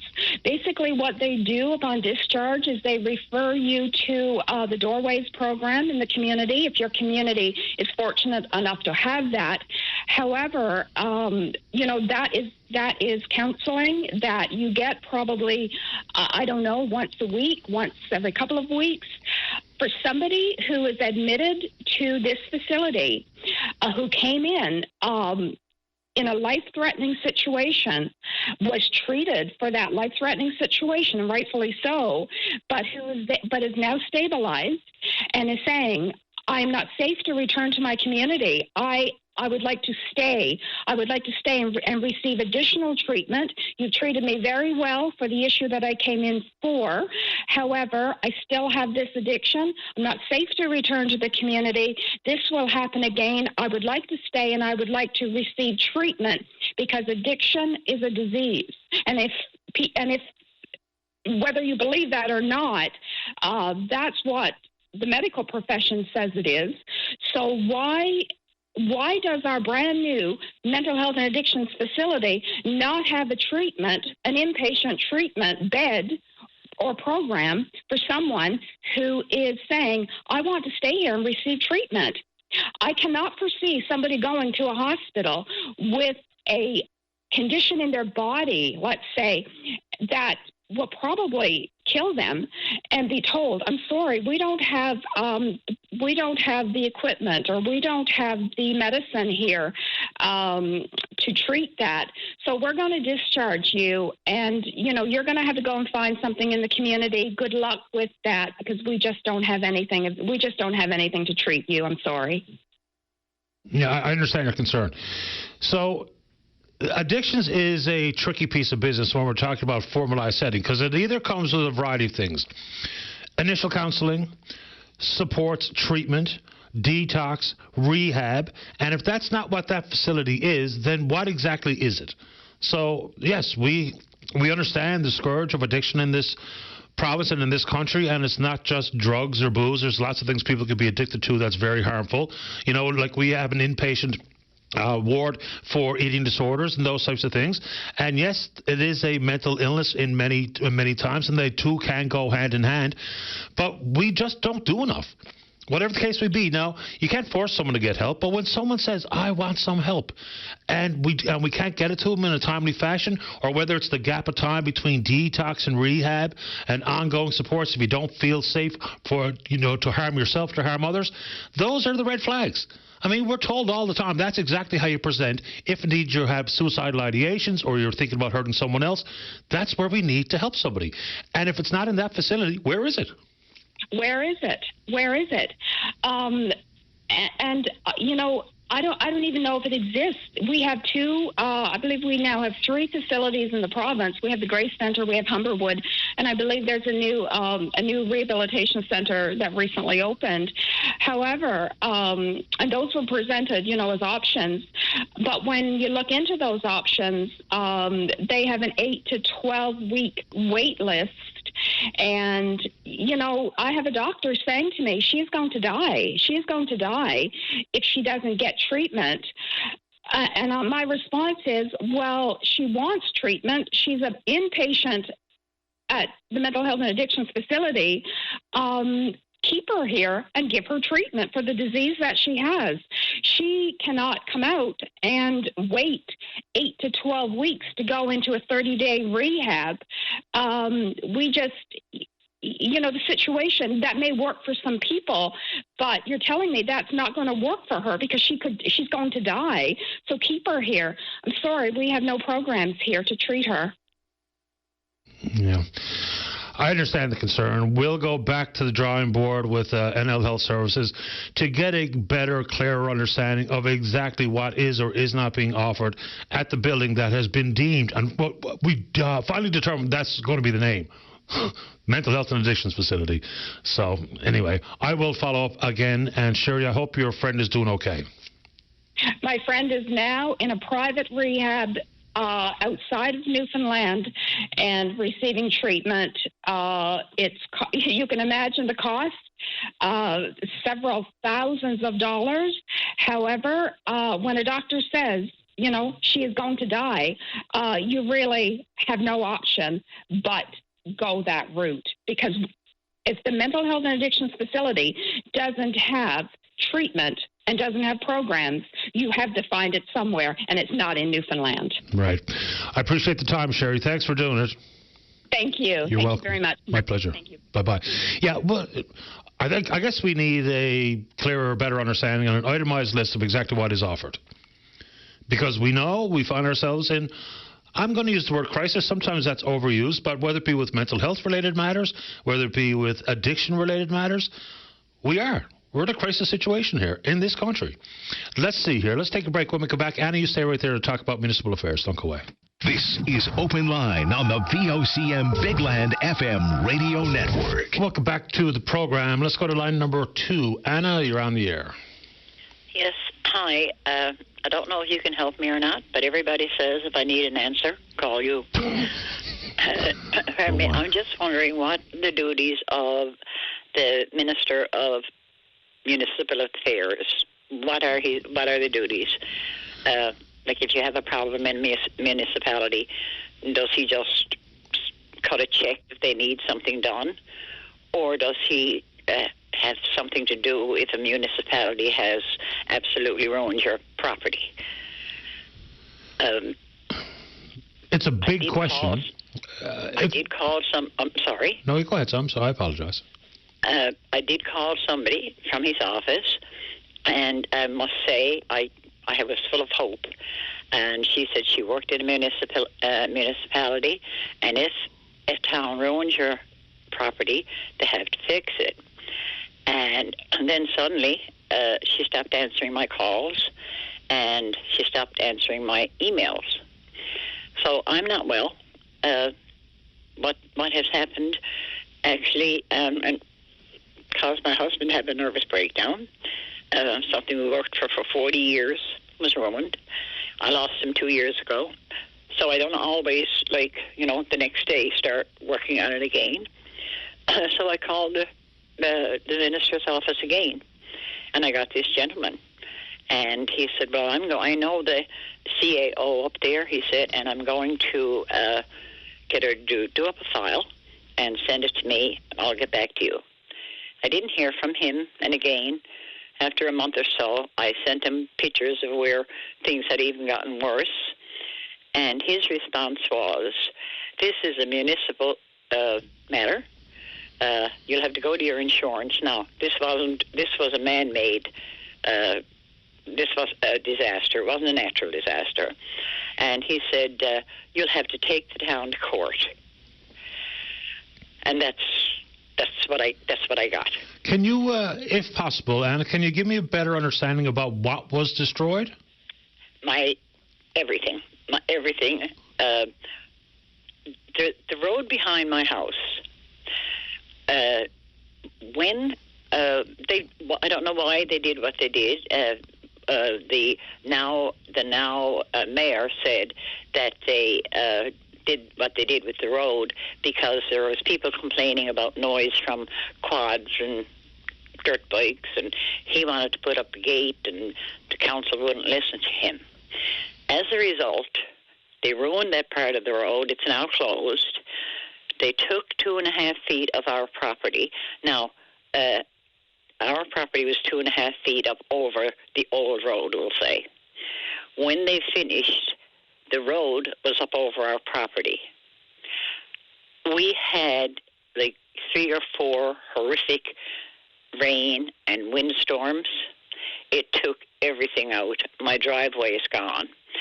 I'm on a well, so they kept digging the ditch on the road to try to get rid of the floods that were caused, because the original ditch, this land was my husband's ancestors' land, and the same as my neighbor. The existing ditch never, ever overflowed. They filled that with rock. As a result, when you have these storms, the boulders, the rocks, and everything would come down into our property.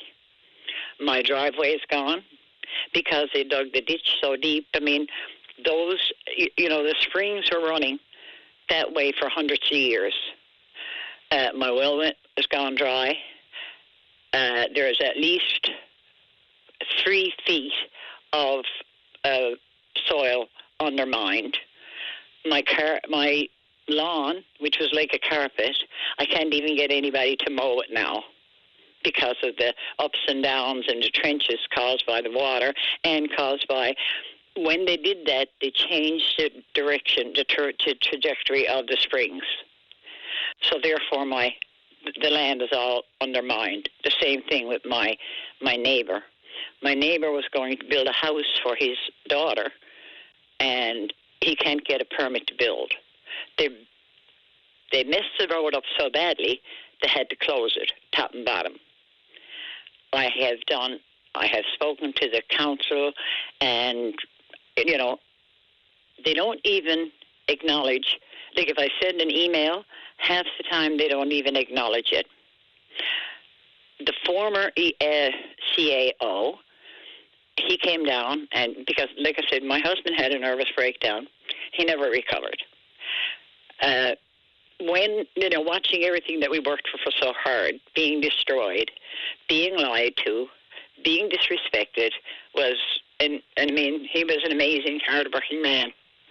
Anyway, when the former CAO came down, along with the director of infrastructure, who had twice said it was the fault of the town, when the CAO came down and he made his walk through with my son, he shook his head and he said, absolutely, 100% the fault of the town. My trees are after dying. I've had to cut 6 down. Then we got a new CAO. So I thought, great, a new room, sweeps clean. Then I find out it's somebody who has been there this past 12, 14 years.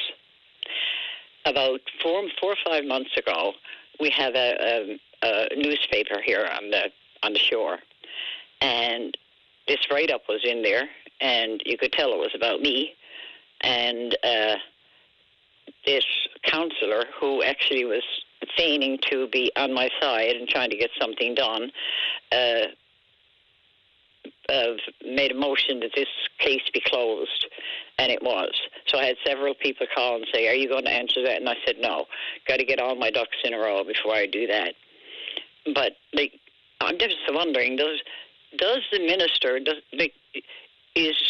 he have anybody who would, can I even meet with him? It seems like these two people just knew the people on the council and dropped me. And I'm just wondering, does the minister have somebody, or can I get a meeting with him, or does he have somebody who could come in and look and see the devastation of these two properties?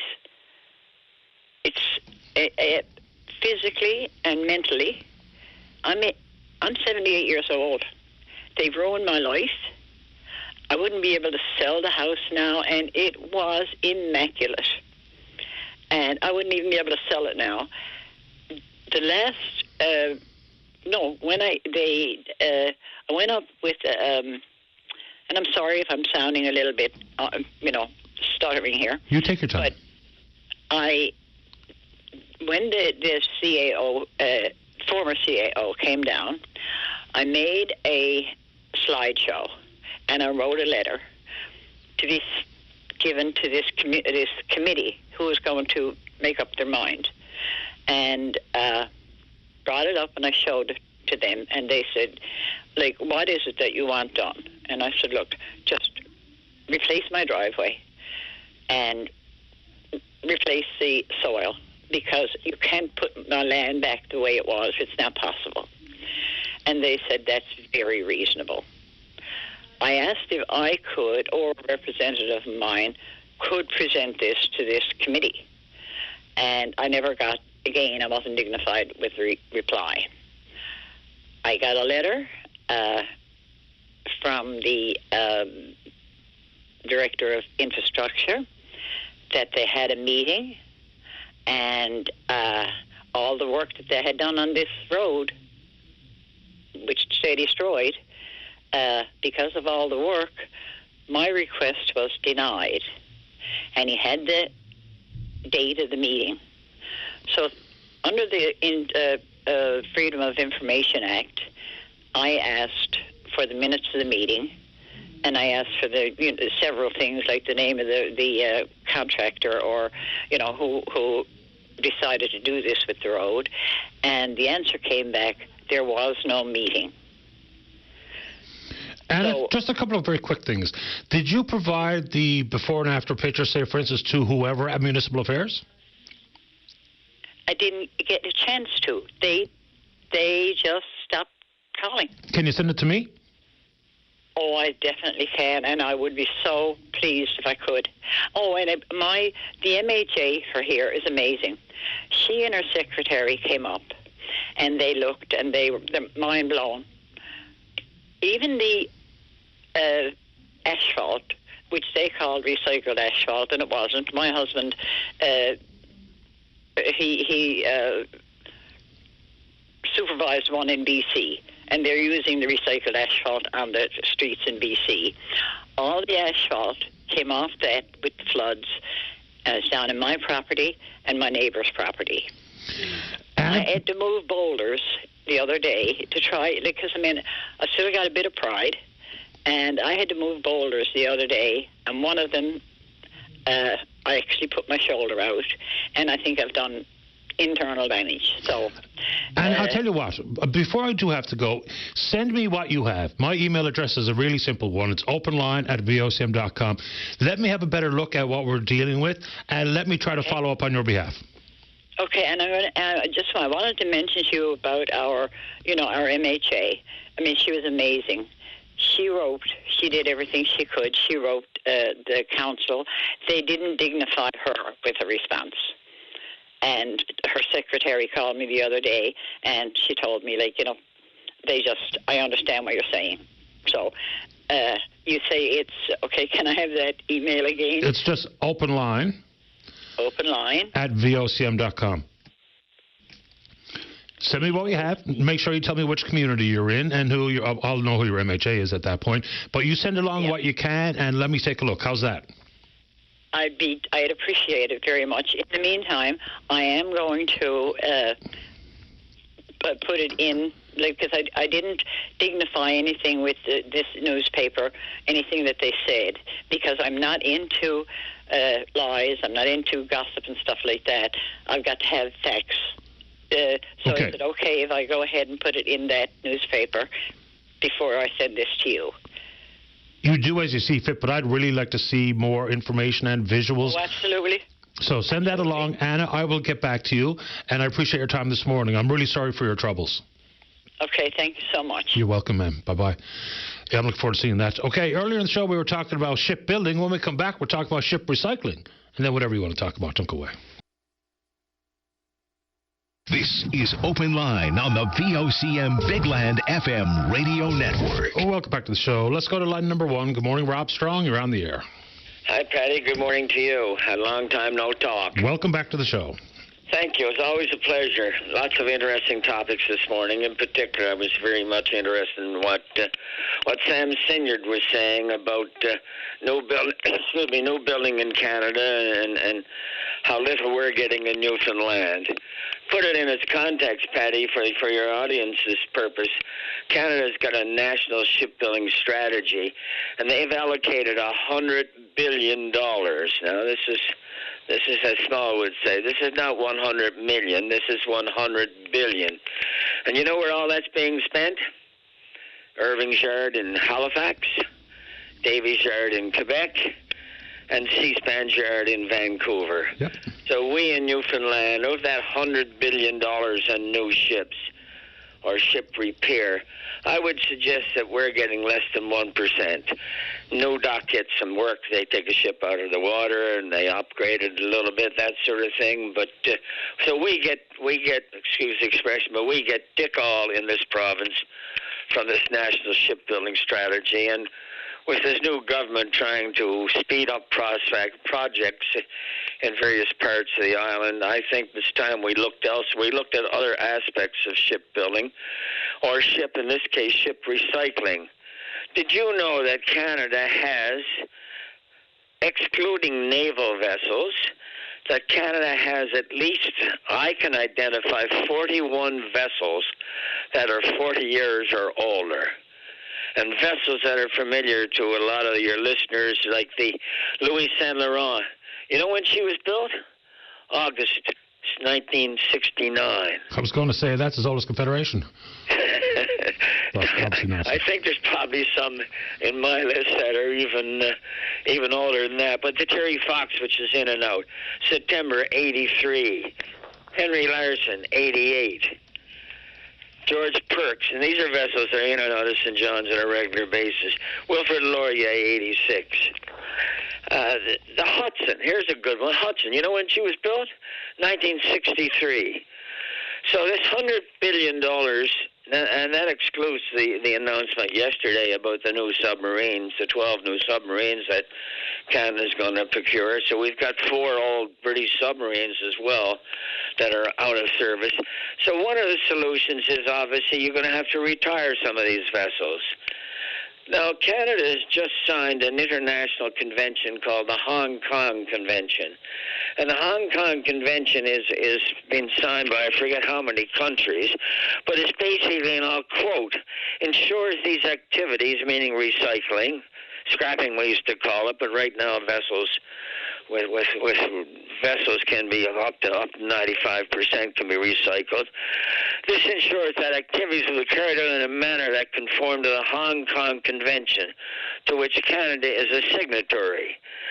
This came into force on the 26th of June, 2025, and aims to ensure that ships at the end of their operational lives are recycled safely and without posing unnecessary risks to human health and the environment. So that appears to me to be pointed towards Pakistan and Turkey, which are the major countries that in the past have been used for recycling. So Canada is a signatory to this convention, so we assume that any ships that have to be recycled or scrapped are going to conform to the laws or the rules and regulations of the Hong Kong Convention. Just a quick question, Rob, just for clarification. Yep. I know Canada was involved. I mean, these consultations took place over the course of almost 4 years, I believe. And there's also... Yeah, okay, fair enough. There's also standards involved with International Labour Organization, parties to the Basel Convention, what have you.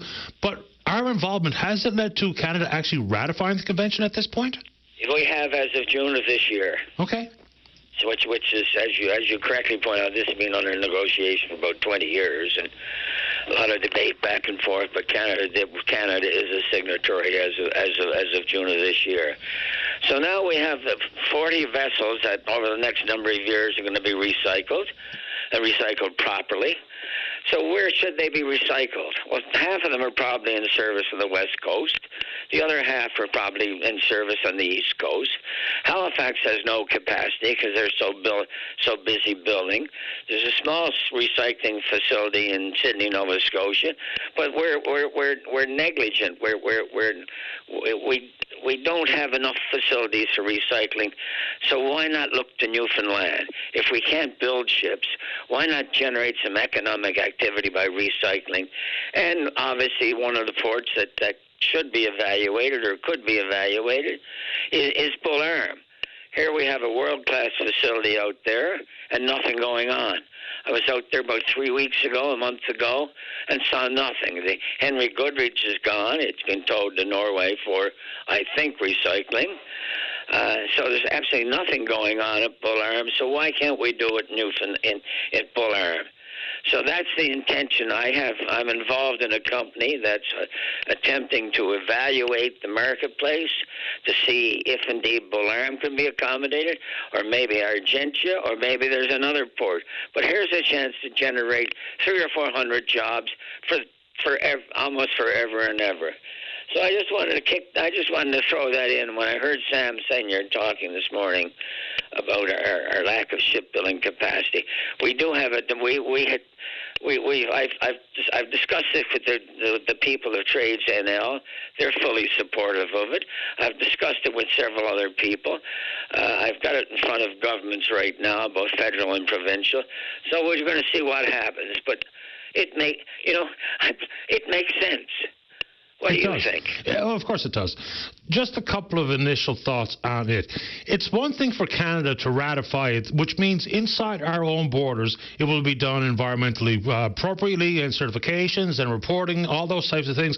But unless other countries, and you mentioned Pakistan and others, I would also add Sri Lanka to that list, is that if they don't sign on, then companies still have the ability to send their ships to be recycled in these very unsafe conditions that we've seen many pictures and videos of in the past. So, but I'm assuming countries that have not ratified the convention. Right. But Canada has ratified the convention. Canada has said we will not recycle our ships without due care and caution for human life and the environment. Oh, look, there's absolutely an opportunity here, no question. So we've got our fingers crossed. As I say, I wanted to share it with you and your listeners. I think it makes a lot of sense, can generate activity, and it can be long-term activity because there's 41 ships right now that probably shouldn't be in the water at all. So as we bring on these new ships, this $100 billion that we're spending on icebreakers and ferry boats and research vessels and harbor assistance vessels, that sort of stuff, as we bring on these new vessels, let's recycle the old vessels and let's recycle them in Newfoundland. At least we can do that. Whether we can build new ships is another question, but we certainly can recycle them. So I'm bullish on it, and I hope my friends in government are listening to it, because we may need some help in doing some feasibility studies, that sort of thing, to really quantify the idea, to make sure it works, to find the right partners, to find the right technology, to find the right facility, to make sure the facility does it efficiently. And this would be very little cost to the government of Canada, very little cost indeed. So there you go, Mr. Daly. That's my rant for this morning. I appreciate the time, Rob. Keep me in the loop. I certainly will, Paddy. Thanks for listening. My pleasure. Bye-bye. Bye-bye. All right, final break of the morning. When we come back, Bill's in the queue to talk about the NLC. Don't go away. This is Open Line on the VOCM Big Land FM radio network. Welcome back. Apparently a very serious collision on the highway just west of Clarenville. Highway's at a standstill, so if you're heading in that direction, you might as well take your time or pull over and have yourself a bit of lunch or something, because it looks like it's a really huge backlog of traffic. Let's go to line number 2. Bill, you're on the air. Yeah, Patty, I was wondering if you could tell me why the liquor is still off the shelves at the liquor stores. I'm sorry, pardon me? The liquor is still, the American liquor is off the shelves in the liquor stores. Well, I mean, I suppose I can't really answer that because I have nothing to do with it, but it was always about just a stick in the eye of the Americans, given the whole conversation about 51st State and all the rest of the nonsense that goes on. Yeah, I mean, we're losing money, not having that American liquor on the shelves, We're in a deficit. Don't you think our province needs that money? Do you think that people, if they couldn't get their favorite Kentucky bourbon, were just simply not drinking something different? I don't know. I would think so. The Newfoundland Liquor Corporation lost money in the last quarter. I mean, it doesn't make any sense to me. I think it wasn't that they lost money. They just had a decrease in revenue compared to the same quarter of the year prior. Yeah, I mean, you go to Costco and Walmart, they're still selling U.S. goods, Oh, yeah, of course. Provincial governments across the country, it's interesting that you bring up American liquor. In Quebec, they're trying right now to figure out what to do with the amount of American liquor that they've kept off the shelves, because some of these ready-to-made drinks and what have you, they don't last forever. So now they're talking about either they're going to donate it for charitable organizations, you have raffles with it, or what they're going to do with it, because they're trying to deal with that exact issue right now, because things have a shelf life. A bottle of bourbon can last a long time, but a ready-to-made drink can't. Yeah, it just doesn't make any sense to me. I don't think the United States really does not hurt the United States because we got their liquor off the shelves, Well, I think if you ask people in some of the areas, because the biggest consumer of American liquor outside of America is Canada. Yeah. Yeah. So I don't know if they're going to put it back on. And I do know, we've seen news stories come from some of those pockets of the United States where they produce some of these products, and people are hurting. People are losing jobs because people have turned their back on some American products, including some American liquor. I think, for a personal note, I think people should be able to buy whatever they want to buy. And if that means that you appreciate Jack Daniels or whatever the case may be, this bit of political posturing is not really doing a whole lot. It has had some financial implications for Americans, but to deny me the right to choose, because if people are talking about buy Canadian, which has always been a good idea, so if I went from some Kentucky windage to some other substitute that's not from the States, I still have the option. Buy one or the other. Yeah. Well, like I said, Costco and Walmart are still selling U.S. products. That just doesn't make any sense.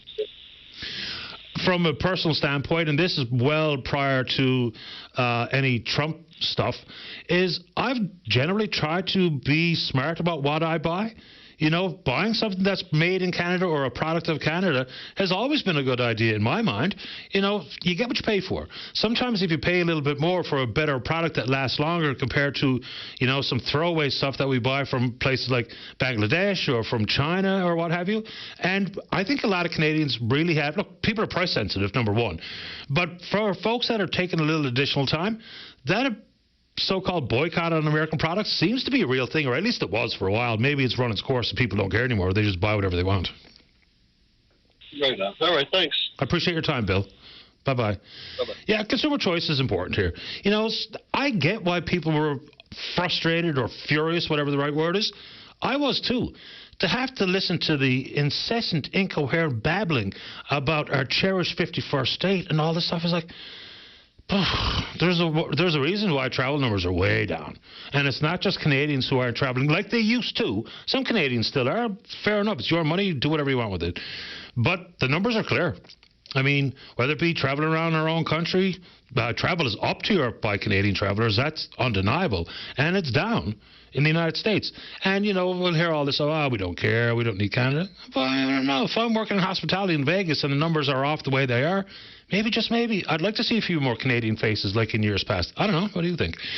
Let's go. Let's go to line number 4. Darius, you're on the air. Hi, how you doing, Paddy? Not too bad, I suppose. You? Yeah, not bad. Well, you've heard from me before. Okay, what's on the go? Listen, Paddy, as far as Bill's concerned, I'm Canadian, and just because. I mean, don't matter if they can put it on the shelf or not, I don't care. And I do drink, but, you know, I'm not buying it. They can pour it down the drain. Yeah, I'm not buying it either. Okay. Enough of that anyway. The shipyard. I'm trying to be as fast as I can, and I hope I can, you know. I'm from the East End. I grew up in the East End. I had on the street, you know, hung out, played street hockey, all that stuff, got in lots of fights. Not a big guy. I know I sound like one, but I'm not. Just a voice. But anyway, the shipyard, look, the Marystown shipyard has been open and closed that many times. And every time it gets open, now this is just my opinion, and you can check my facts because I know I respect you and I respect the line. Well, you take the facts, and the fact is, every time it gets open, first thing they do, on strike. Now, you're not going to attract anybody to do anything in Newfoundland if that's what happens. You know, once it gets open, be grateful it's open. Yeah, and then you go the other end of that spectrum when you have, for instance, no strike zones, which I believe Long Harbour was at one point. Then all of a sudden people bring up productivity concerns. So it's hard to hit that sweet spot. Yes, I mean, having a job is important. Yes, there should be some air of being grateful to have one. But anyway, go ahead. Yeah, the shipyard down there is closed now, and I don't know if it'll ever open. And recycling. That's not recycling. What you're doing, you're not rebuilding a ship. You're taking the ship apart, and all the metal you're going to recycle that. You got to have a place. Somebody got to take that. You can't just take it apart and leave it there. You got to have somebody to take that metal. You know. So and we had a foundry. I worked there, the United Nail Foundry. I don't know how old you were, but I'm old enough. And United Nail Foundry, that's gone. Now United Nail Foundry. You know what they did? They melted metal down, right? Right. They even scrap metal. Gone.